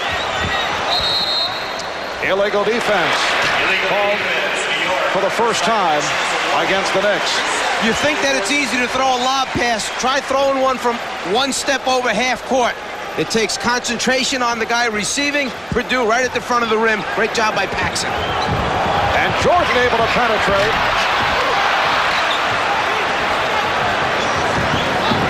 One of the many Knick problems during the course of this season has been their erratic outside shooting. And Vandeweghe and Tucker, who are usually among the better outside shot makers on the Knicks, have had their problems here today. Grant on the rebound. So the Bulls back in possession. They're down by 2 with 2 minutes to go in the third. Pippen, he's been off. It's been an outstanding game for the veteran Maurice Cheeks. Ewing dumps it off to Vandeweghe. Offensive foul called by Jake O'Donnell. That's a tough call right there. When you have a 7-footer, he's big to start with. He's trying to make a move that a guard normally makes, dropping it off after catching the ball. I'm not sure he had enough room to come down there before Paxson stepped underneath him. Probably no call was the best call in that situation. Let the play go through. Let the 2 points happen. The Czar has spoken. However, it is number 3 on Ewing. And he drew the foul. It's on Walker. Pippen will go to the free throw line.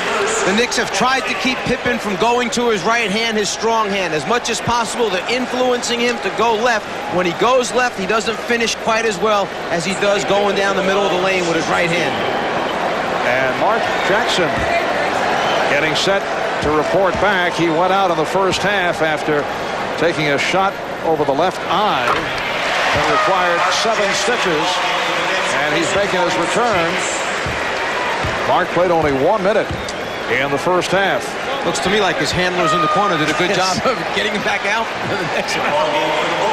Number 10, B.J. Armstrong. And here's B.J. Armstrong for John Paxson. Paxson only 1 out of 6. Armstrong had the 18-point game on Thursday night. Also had a front tooth loosened in a practice session the other day when he collided with teammate Craig Hodges. His dentist did tighten the tooth, but B.J. has been in pain. And then late in game 1, he was knocked to the floor by Gerard Mustaf, who was called for a flagrant foul on the play. Interesting. Phil Jackson likes to keep B.J. Armstrong on the floor whenever Mark Jackson's out there. He feels that Armstrong too quick for Mark Jackson to handle. He gets in the lane and creates a lot of things for the Bulls. The Knicks taking a timeout with 1:28 left. In the third, it's the Knicks 61 and the Bulls 60. High point man of the game, Patrick Ewing with 23, opened up with that blazing 14-point first quarter. And Michael Jordan 7 for 12 from the field. He has 18 points. Knicks not getting much scoring. Maurice Cheeks, the only other Knick in double figures with 13. Once again, a look at the playoff rundown. Apparently there was a mistake earlier. It is Atlanta with the 1-0 lead on Detroit.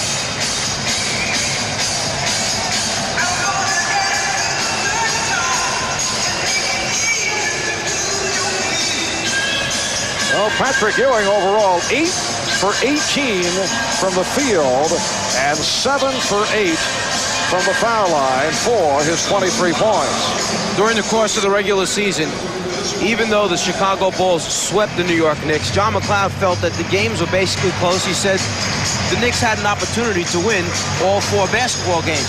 The 2 guys that really supplied the scoring besides Ewing were Gerald Wilkins and Kiki Vandeweghe.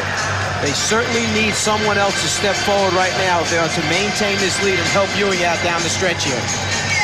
Neither club burning it up in this third quarter. The Knicks 6 for 19 from the field, and the Bulls are 5 out of 16.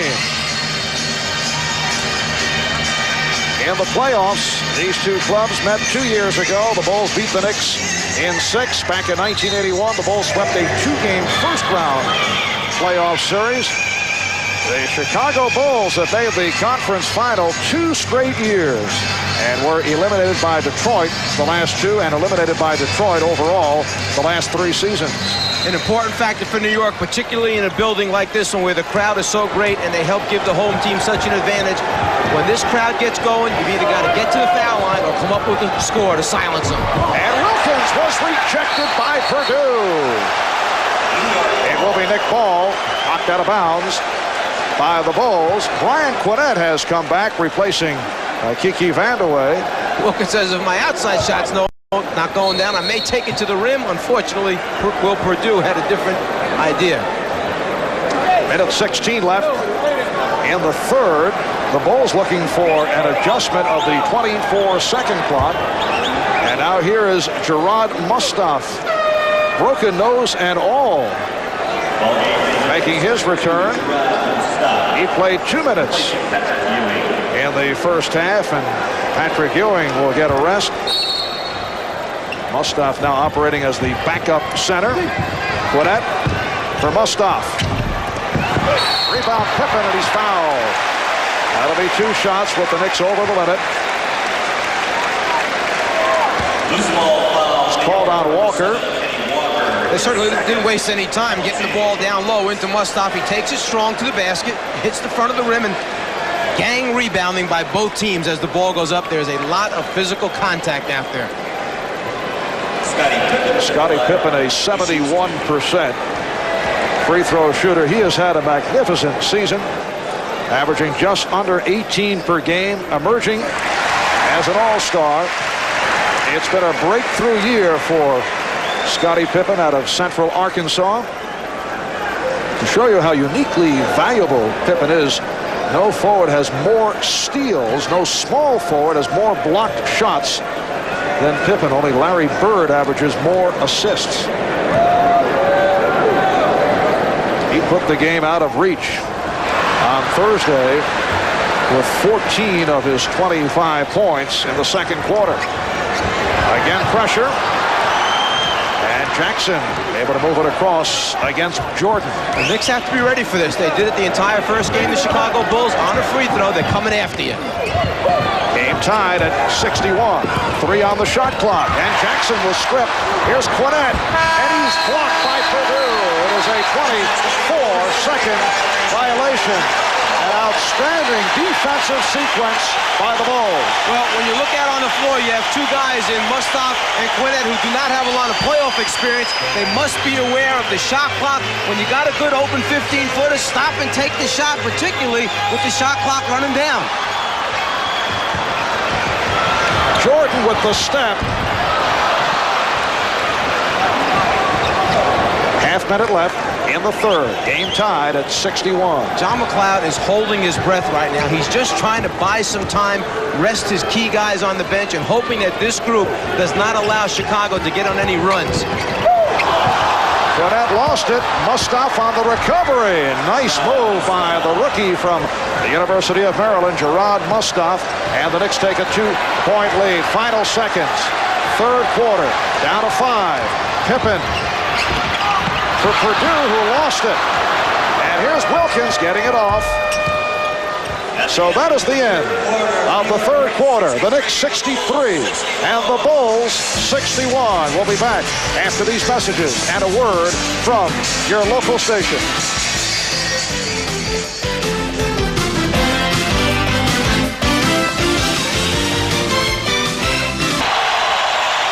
Welcome back to Chicago Stadium in Chicago, Illinois, with Mike Fratello and Joel Myers. I'm Marv Albert.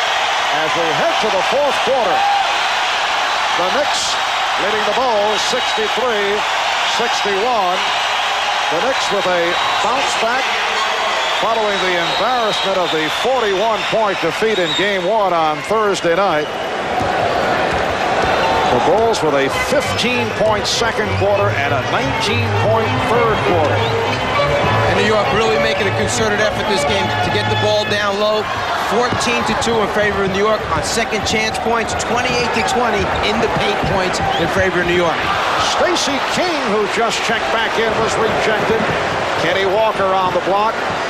John McLeod with Mark Jackson and Gerald Wilkins in the backcourt, going with a small lineup. Gerard Mustaf, Brian Quinnett, and Kenny Walker up front. Here's Walker working hard, and the Knicks lead 65-61. 8 points for Walker, who's hit on 4 out of 4. Pippen. Rebound Purdue. Fourth quarter just underway. Jordan and Armstrong in the backcourt. King, Purdue, and Pippen up front.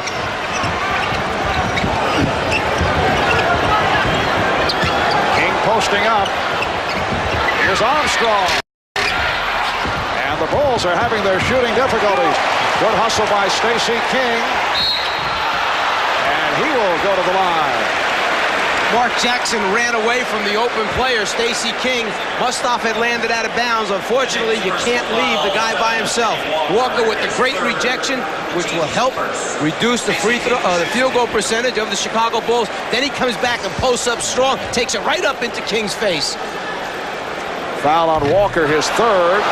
King is a 70% free throw shooter. And once again, it's the treatment from the crowd. Knicks lead 65-62. And the Bulls again with their full court pressure. Sometimes they trap and double team the first pass. Sometimes they play straight man-to-man. Forcing the Knicks right now into a timeout because they could not get the ball inbounds. Minute 20 gone by in the fourth. We'll be back right after this. Welcome back once again to Chicago Stadium. I'm Joel Myers, a 3-point lead for the New York Knicks. And with me now, the president of the New York Knicks, Dave Checketts. So much speculation surrounding your head coach in Minnesota next year. What are his chances of coming back on the Knicks bench next year? And are you pleased with his performance? Well, I think John's done a great job this year. He came in under a lot of difficult circumstances. He had to take a team that was really downhearted. And he's worked very hard. But as to his chances, you know, we'll see about the end of the year before we decide that. And needs for the Knicks during the offseason. We've got to get more athletic. We've got to get open on the floor and be able to run. Thank you, Dave. Back to you, Marv. All right, Joel, the Knicks with a 65-62 lead on the Chicago Bulls with a minute and a half in the fourth quarter. Patrick Ewing remaining on the bench, getting a rest. Offensive foul on Kenny Walker. That is his fourth. Again, one of those difficult calls. Who's holding here? Is it the defensive player or the offensive guy fighting for position? That time, the hooking of the arm was quite obvious. Bill Cartwright is back, so the Bulls now with Cartwright, King, and Pippen. Patrick Ewing has returned. Ewing up front with Walker and Quinnett. Bulls have a backcourt of Armstrong and Jordan.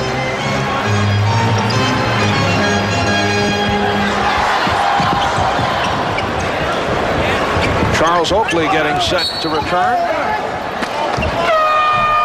And the foul called the other way on the Bulls. Do you get the feeling that over the last few minutes, Michael Jordan maybe has been taking his rest at the offensive end? A little contact down low, a little retaliation perhaps at the other end of the floor.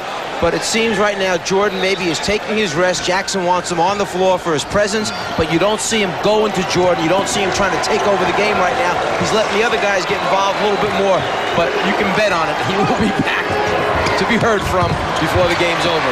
Jordan committed that last foul. The backdoor pass did not work. And back come the Bulls, trailing by 3. Jordan being played by Wilkins. Pippen.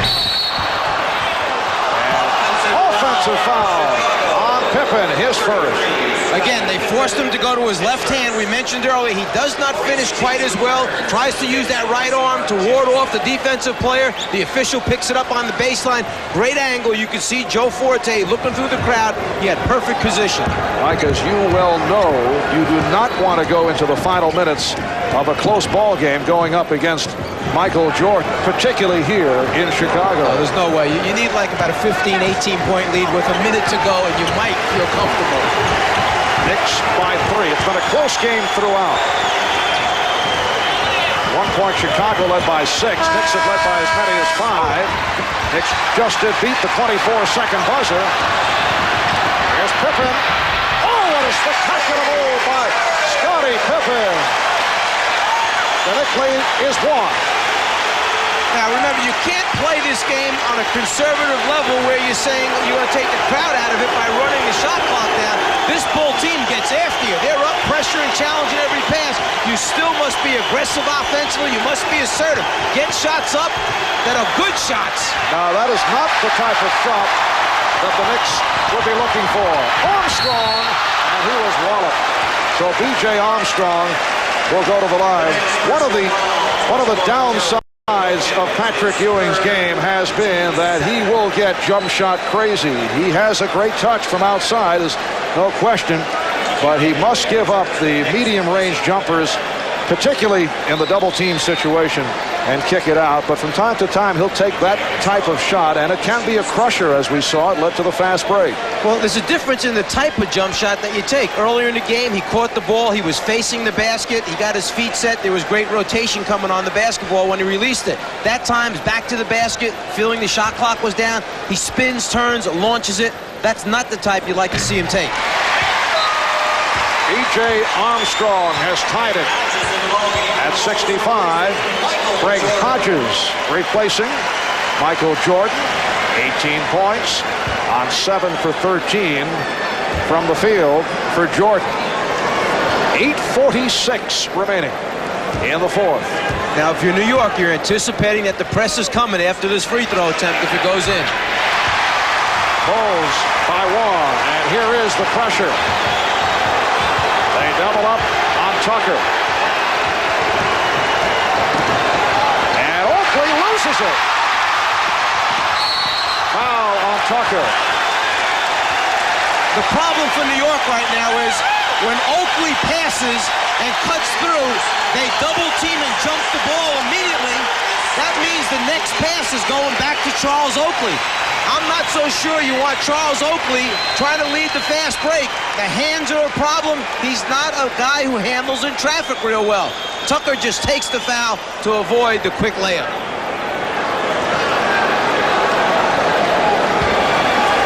So the Bulls get it back. Knicks with their third team foul. The Bulls do not have any.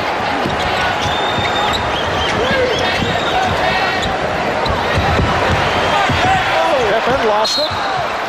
Knocked out of bounds by Vanderbilt. One of the key things down the stretch here in these last 8.5 minutes are going to be substitutions by John McLeod and the use of his timeouts to make sure this game stays on the keel that he wants it to be on.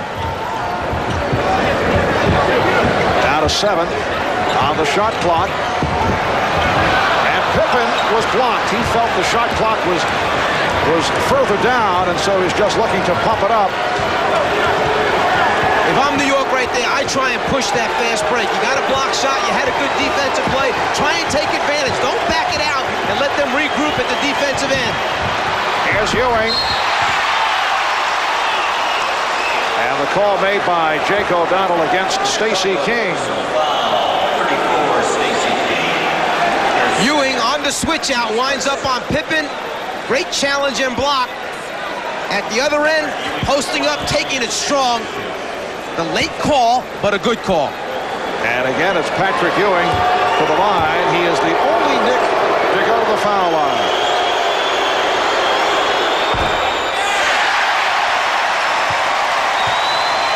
Patrick Ewing's free throw shooting has dropped off this season, particularly in the fourth quarter of ball games.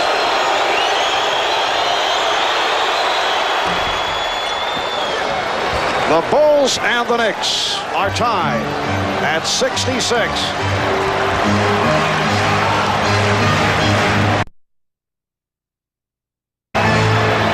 Forcing him to his left hand. Vanderway just jumps on that right side, saying, you got to go left, Scotty. And Hodges has the open three.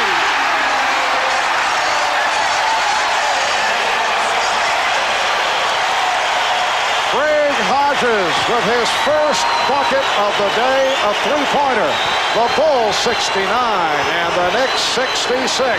Cheeks Yes! Maurice Cheeks cuts it to a 1-point lead, and Cheeks has hit on 7 out of 9. Trent Tucker just lost his concentration for a second last time down the defensive end. You cannot leave Hodges alone to shoot a three-pointer.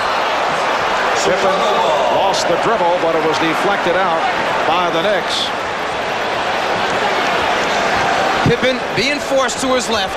The good hustle going after the loose ball, but on the weak side of the floor, Tucker just a little too far away from Hodges, who knocks it down. King left alone, and he'll go to the foul line.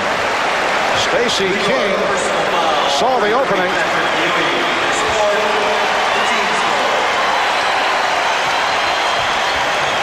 So King once again to the free throw line, where he is 2 for 3. Patrick Ewing was called on that personal. That is 4 on Ewing. 4-piece on Ewing. And Oakley, Walker also with 4. Patrick Ewing smiling after that call. Just like a short right shoulder to the body. Sent him down. King is now 2 out of 4 from the line. A 70% free throw shooter.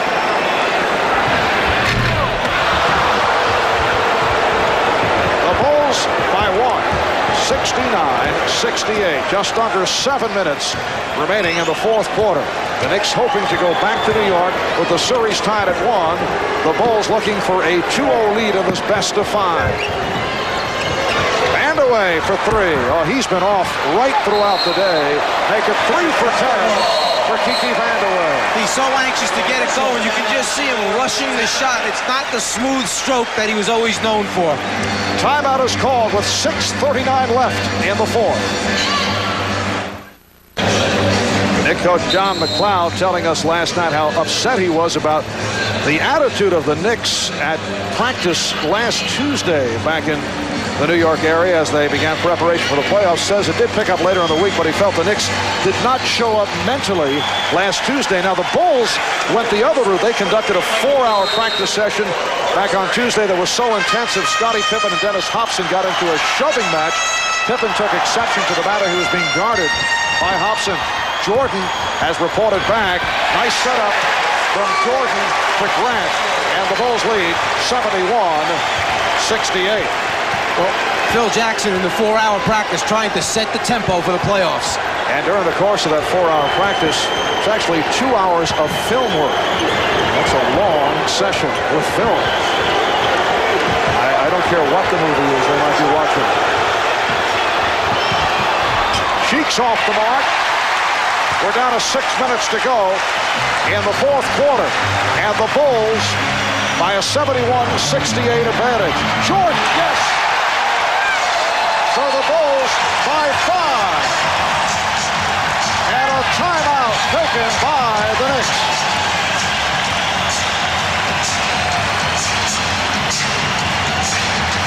This is the first time that Chicago has come down in what they call their spread set. Michael Jordan blowing by the defender. It's just a wide open court for Michael Jordan to go to work.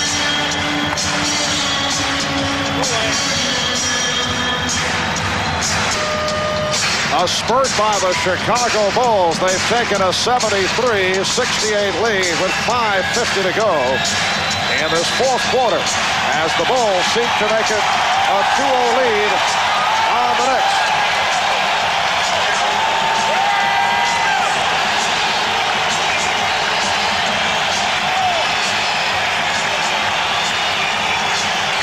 Always a terrific scene here at Chicago Stadium, one of the louder crowds in the NBA. Once again, Oakley attempting to bring it up. That was close to a backcourt violation.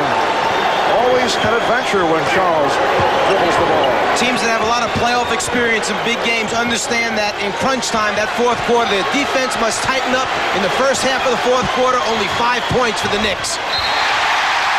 And the loose ball foul called on Oakley. That's 5 on Oakley. Patrick Ewing, since the fast start, is only 1 for his last 9. Charles Oakley, overall for the game, 1 for 7. Kiki Vandeweghe 3 for 10, so the Knicks are not getting it from the front court.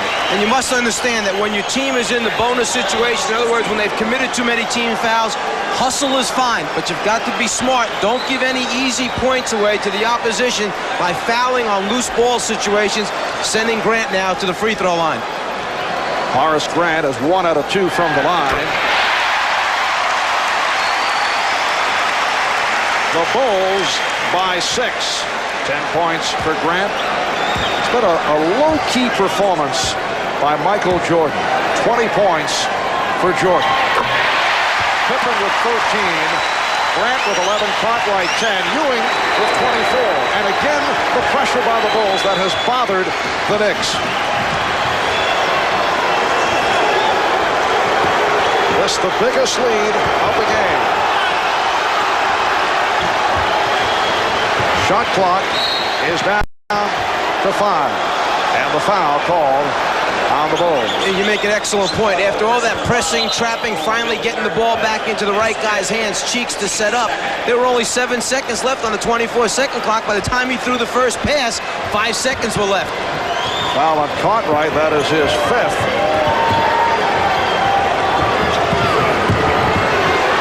And Vandeweghe bubbled up.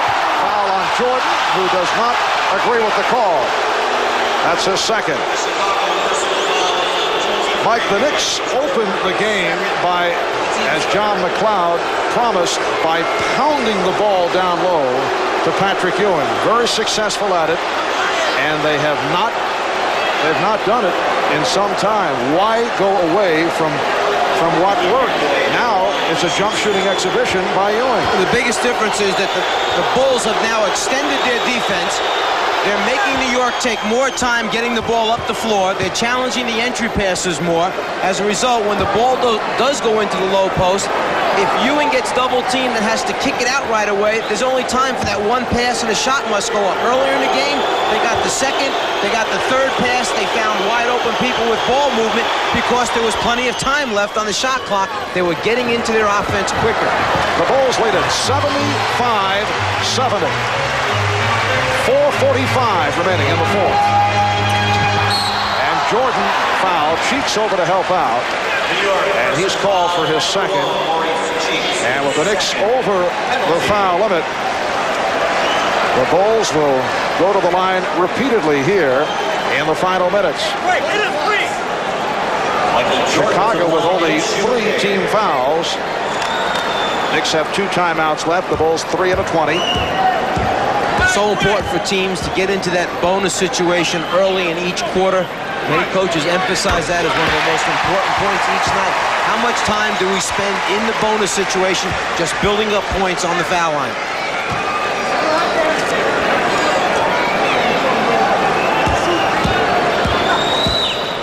Jordan 5 for 6 from the line.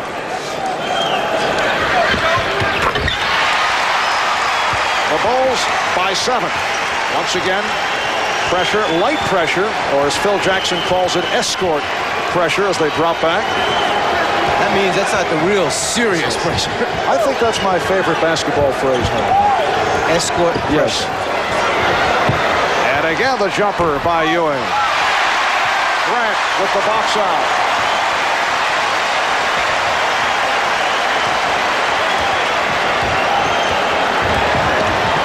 Jordan dumps it off to the open Cartwright. Tough bounce for the Knicks right there. Long rebound goes over the head of Patrick Ewing. They get a 2nd opportunity. 20-second timeout called by Chicago. John McLeod getting set to send on John Starks for the first time this afternoon. 4:03 remaining in this 4th quarter, and the Bulls lead it 77-70. Tonight, talk show host Joan Rivers will help pull the wool over Geraldo Rivera's eyes on super bloopers and new practical jokes, followed by expose, real life with Jane Pauley, and Switched at Birth. All tonight coming up. The prime time lineup right here on NBC. What you'll see now is Chicago going to its spread attack. They fill both wings with good shooters. They give the ball to Michael Jordan in the middle of the floor. They keep their two big men down low, and they tell Michael, make something happen off the dribble. You got the entire middle of the floor to yourself. Tough to play him one-on-one there. 17 on the shot clock as we resume. Armstrong facing Cheeks. Starks has come on to take a shot at Jordan, and the foul on Cheeks. So the Knicks have gone with Wilkins, Tucker, and now Starks at Jordan. We were told yesterday that they might even take a shot with Kiki Vandeweghe going at Jordan, but that has not taken place. You made a very good point earlier. Thank you. That, yeah, well, I do try to give you credit where credit is due. Earlier in the quarter, you mentioned that in a close game, Michael Jordan on your side, a big advantage, yes. He has gotten to the free throw line during the regular season 671 times. He's shooting 85%. That's almost twice as much as the next closest guy on his team, Scottie Pippen, who had 340 attempts. What Phil Jackson does is he puts the ball in his hands at the end of the game. If you're going to foul somebody, he's a tough guy to foul. Michael Jordan now 8 for 9 from the line. He has 24. Chicago extending to a 9-point lead. Now Ewing looking for position, but pushed off the blocks again by Cartwright. Look at the pressure by Chicago. Up, pressuring, taking away cuts right now, running that shot clock down. Vandeweghe. And Kiki Vandeweghe will shoot a pair. He was pushed by Horace Grant. And Kiki Vandeweghe doing the one thing that you need to do against pressure defense. Take the ball, put it on the floor, beat the guys off the dribble. The one thing you don't want to see is people catch, put the ball up over their head, and stand like a statue. You got to make the defense pay the price by driving it to the basket, breaking them down off the dribble. Kiki Vandeweghe, one of the better free throw shooters in the NBA, as you saw it, 90%. 3 for 3 today. 8-point Chicago lead. The Knicks not getting it from the front court. Vandeweghe only 3 for 11 from the field. Charles Oakley invisible offensively, 1 for 7. He has rarely played well against his former club, in particular here back in Chicago. 79-72 Bulls. 3.5 to go in the fourth. Bulls trying to make it 2-0 in the best of 5.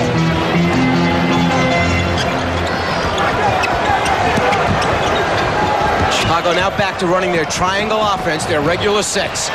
Oh, Pippen finding Armstrong. Bulls 81 and the Knicks 72.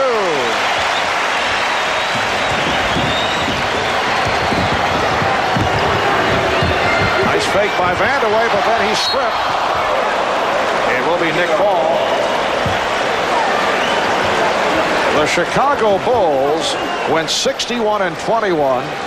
Best record in the history of the franchise. They have home court advantage throughout the Eastern Conference playoffs. Only the 9th team in NBA history to win 60 in a season. Here's Oakley, rejected and fouled. Grant called for his 4th. That's twice now that Patrick Ewing has made real strong moves to the basket off the dribble. I'm not sure that he couldn't come up on the left side instead of trying to come up and under on the other side to score the basketball. Both times he's missed the shot. However, Patrick Ewing, after the good start, is only 1 for his last 11 from the field. Of course, that's very easy for me to say. I've never been 7 feet tall, taking it from the corner and tried to score against the Chicago Bulls.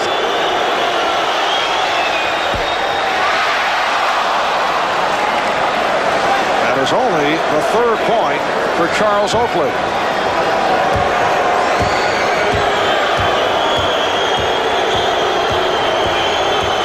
Down to 2:47 remaining in this 4th quarter. Grant on the rebound. Bulls by 8.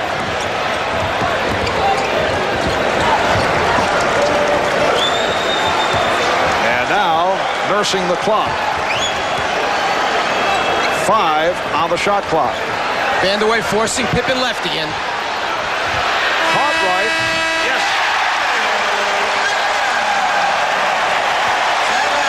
Bill Cartwright extends to a 10-point Chicago lead.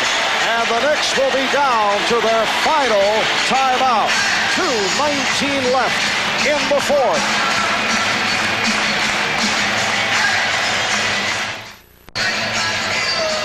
After Cartwright knocks out his jumper, some coaches might have a hard time making a decision if they want a timeout, not John McLeod with his famous whistle from the sideline.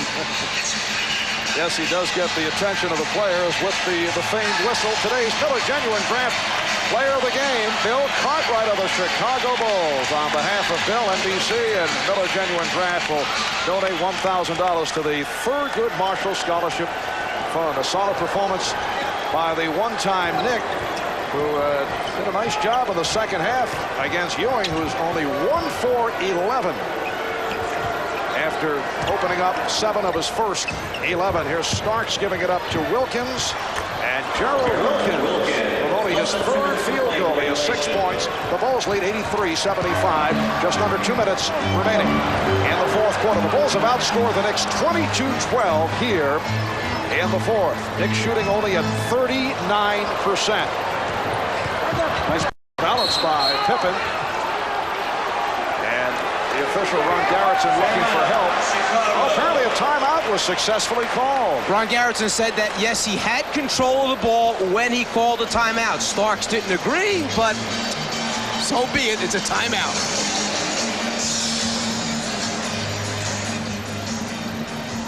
If you're the official, you make this call right here. If Pippen's in control of the basketball as he starts to go down and then calls the timeout, it's a good call as Starks reaches in. Now, at that speed, it's tough. In slow motion, does Starks deflect it before he calls timeout? Right hand in, there's the deflection, there's the timeout. Unfortunately, the official doesn't have the slow-mo replay. Let's go to Joel Myers. Just talked to Paul Silas, the assistant coach for John McLeod. They're going to press all over the floor. The guards have to get back, and they want to get the ball to Patrick Ewing on the blocks without a doubt right away when they get it offensively, Marv. All right, Joel, 83-75. The Bulls on top. Minute 38 remaining. In the fourth quarter, Bulls maintain possession with 3 on the shot clock. Knicks with 1 timeout left. The Bulls with 2. And the Knicks, a pretty good 3-point field goal shooting team. They rank 7th in the league this year. Chicago ranks 3rd in the league. Jordan. Good pass. It fooled the Knicks. Michael Jordan, 8 for 15 from the field. As you see, the Knicks not hitting the threes today. Wilkins has hit his last 2, and it's a 6-point game. New York needs to make some things happen now with the defense. Jump the ball, trap, rotate, force some turnovers, and then hurry at the offensive end. They only have 1 timeout left. Clock down to 1:10. Remaining in the fourth quarter. Bulls 83, and the Knicks 77. Shot clock at 3. Here is Jordan. Yes! 2 clutch shots by the Bulls down the stretch. 1 by Cartwright, leading to the Knicks timeout. And the shot right here by Jordan, who has 26. Wilkins and Pippen rebound. With 50 seconds to go in the fourth, as the Bulls on their way to making it a 2-0 lead over the Knicks with game number 3 at Madison Square Garden in New York on Tuesday night. John Starks played Michael Jordan about as well as you can the last time down, and Jordan still knocked it out. Grant foul. Ewing and Vandeweghe conversion. It's got to be a scary feeling knowing the shot clock is going down. Jordan has the ball. You have to defend against him. He got that arm out, challenged the shot, but Michael with the fadeaway, too tough. Ewing called for his 5th. Grant to the line. He's 3 out of 4 for the line. The Bulls enthusiastically greeting the effort. And Phil Jackson received a balanced performance today. Michael Jordan not looking for his shots. 9 for 16, 26, usual solid game. Here's it from the crowd as he sits down. But a superb all-around effort by the Bulls. Cartwright with his 12 and did a nice job in forcing Ewing outside for a good portion of the second half. Pippen at 13, Grant with 12 points. While the Knicks, aside from Patrick Ewing, received very little help. Ewing opened up with that 14-point first quarter, but since then only 10 points since The first half, he has shot just 1 for 11, and for the most part, he's been going jump shot crazy, which has been the problem with Patrick Ewing and the Knicks during the course of this season. Otherwise, Maurice Cheeks with 15. Then you have a 1 for 7 for Oakley, a 3 for 11. Vandeweghe, Tucker, 2 for 9. Wilkins, 3 for 10. So poor shooting by the Knicks, aside from Cheeks and Ewing. You mentioned Michael Jordan not overly exerting himself during the course of the game. I think we need to mention this. One, let's give New York a little credit for playing pretty good defense on Michael Jordan today. They got good help, good support from a lot of the players. Then let's give Michael Jordan credit for not trying to force the action, knowing when he had good shots he wanted to take, knowing when it was time to get his teammates involved. A reminder, next weekend, it'll be back-to-back days of doubleheader playoff activity right here on NBC. At this point, the telecast schedule up in the air pending the outcome of playoff games during the week. Our coverage begins 12:30 Eastern Time next Saturday and Sunday with NBA Showtime. And a look at the prime time lineup tonight. Super bloopers and new practical jokes, followed by expose, then real life with Jane Pauley, and Switched at Birth, an NBC world premiere event. That's tonight right here on NBC. I'd like to thank our producer, Tommy Roy, director, Andy Rosenberg. The statistics handled, as always, by Mr. Stats, Elliot Cow. We're down to 30 and 4/10 seconds remaining in the fourth quarter. And the Bulls lead at 87-77. Michael Jordan and his Bulls will head to Gotham looking to wrap up the series on Tuesday night at Madison Square Garden. Vandeweghe given the uncontested layup. 87-79 Bulls. New York fouling immediately, sending Chicago to the free throw line, trying to get ball possessions, have an opportunity to score some three-point plays. Knicks using their final timeout. John McLeod in the conversation with Knick assistant Paul Silas. I think John should be very pleased with the effort today. The team bounced back, they played hard, they had their opportunities. This is not an easy team to beat in their own building. You're down 2-0, but you're going back home. That's how you have to approach it. Well, I'm sure John McLeod will make the point. If Bill Cartwright hears it from the crowd, Will Perdue is back along with John Paxson. He'll make the point that the Knicks did come back against Boston last year, but it was a totally different situation. That was a stronger Knick ball club. We're talking about a troubled Knick team this season, the only sub-500 team in the playoff field. I would not allow you to give my pregame talk before Game 3. We're talking reality here, please. I don't think a coach normally looks at it objectively. I disagree. 10 seconds as they count it down. And the Chicago Bulls have defeated the New York Knicks 89-79 to make it 2-0 in the best of 5. Coming up next, except for those on the West Coast, stay tuned for your local news, immediately followed by NBC Nightly News with Garrett Utley on most of these NBC stations. For Joel Myers and Mike Fratello, I'm Marv Albert. This has been a presentation of the NBA on NBC.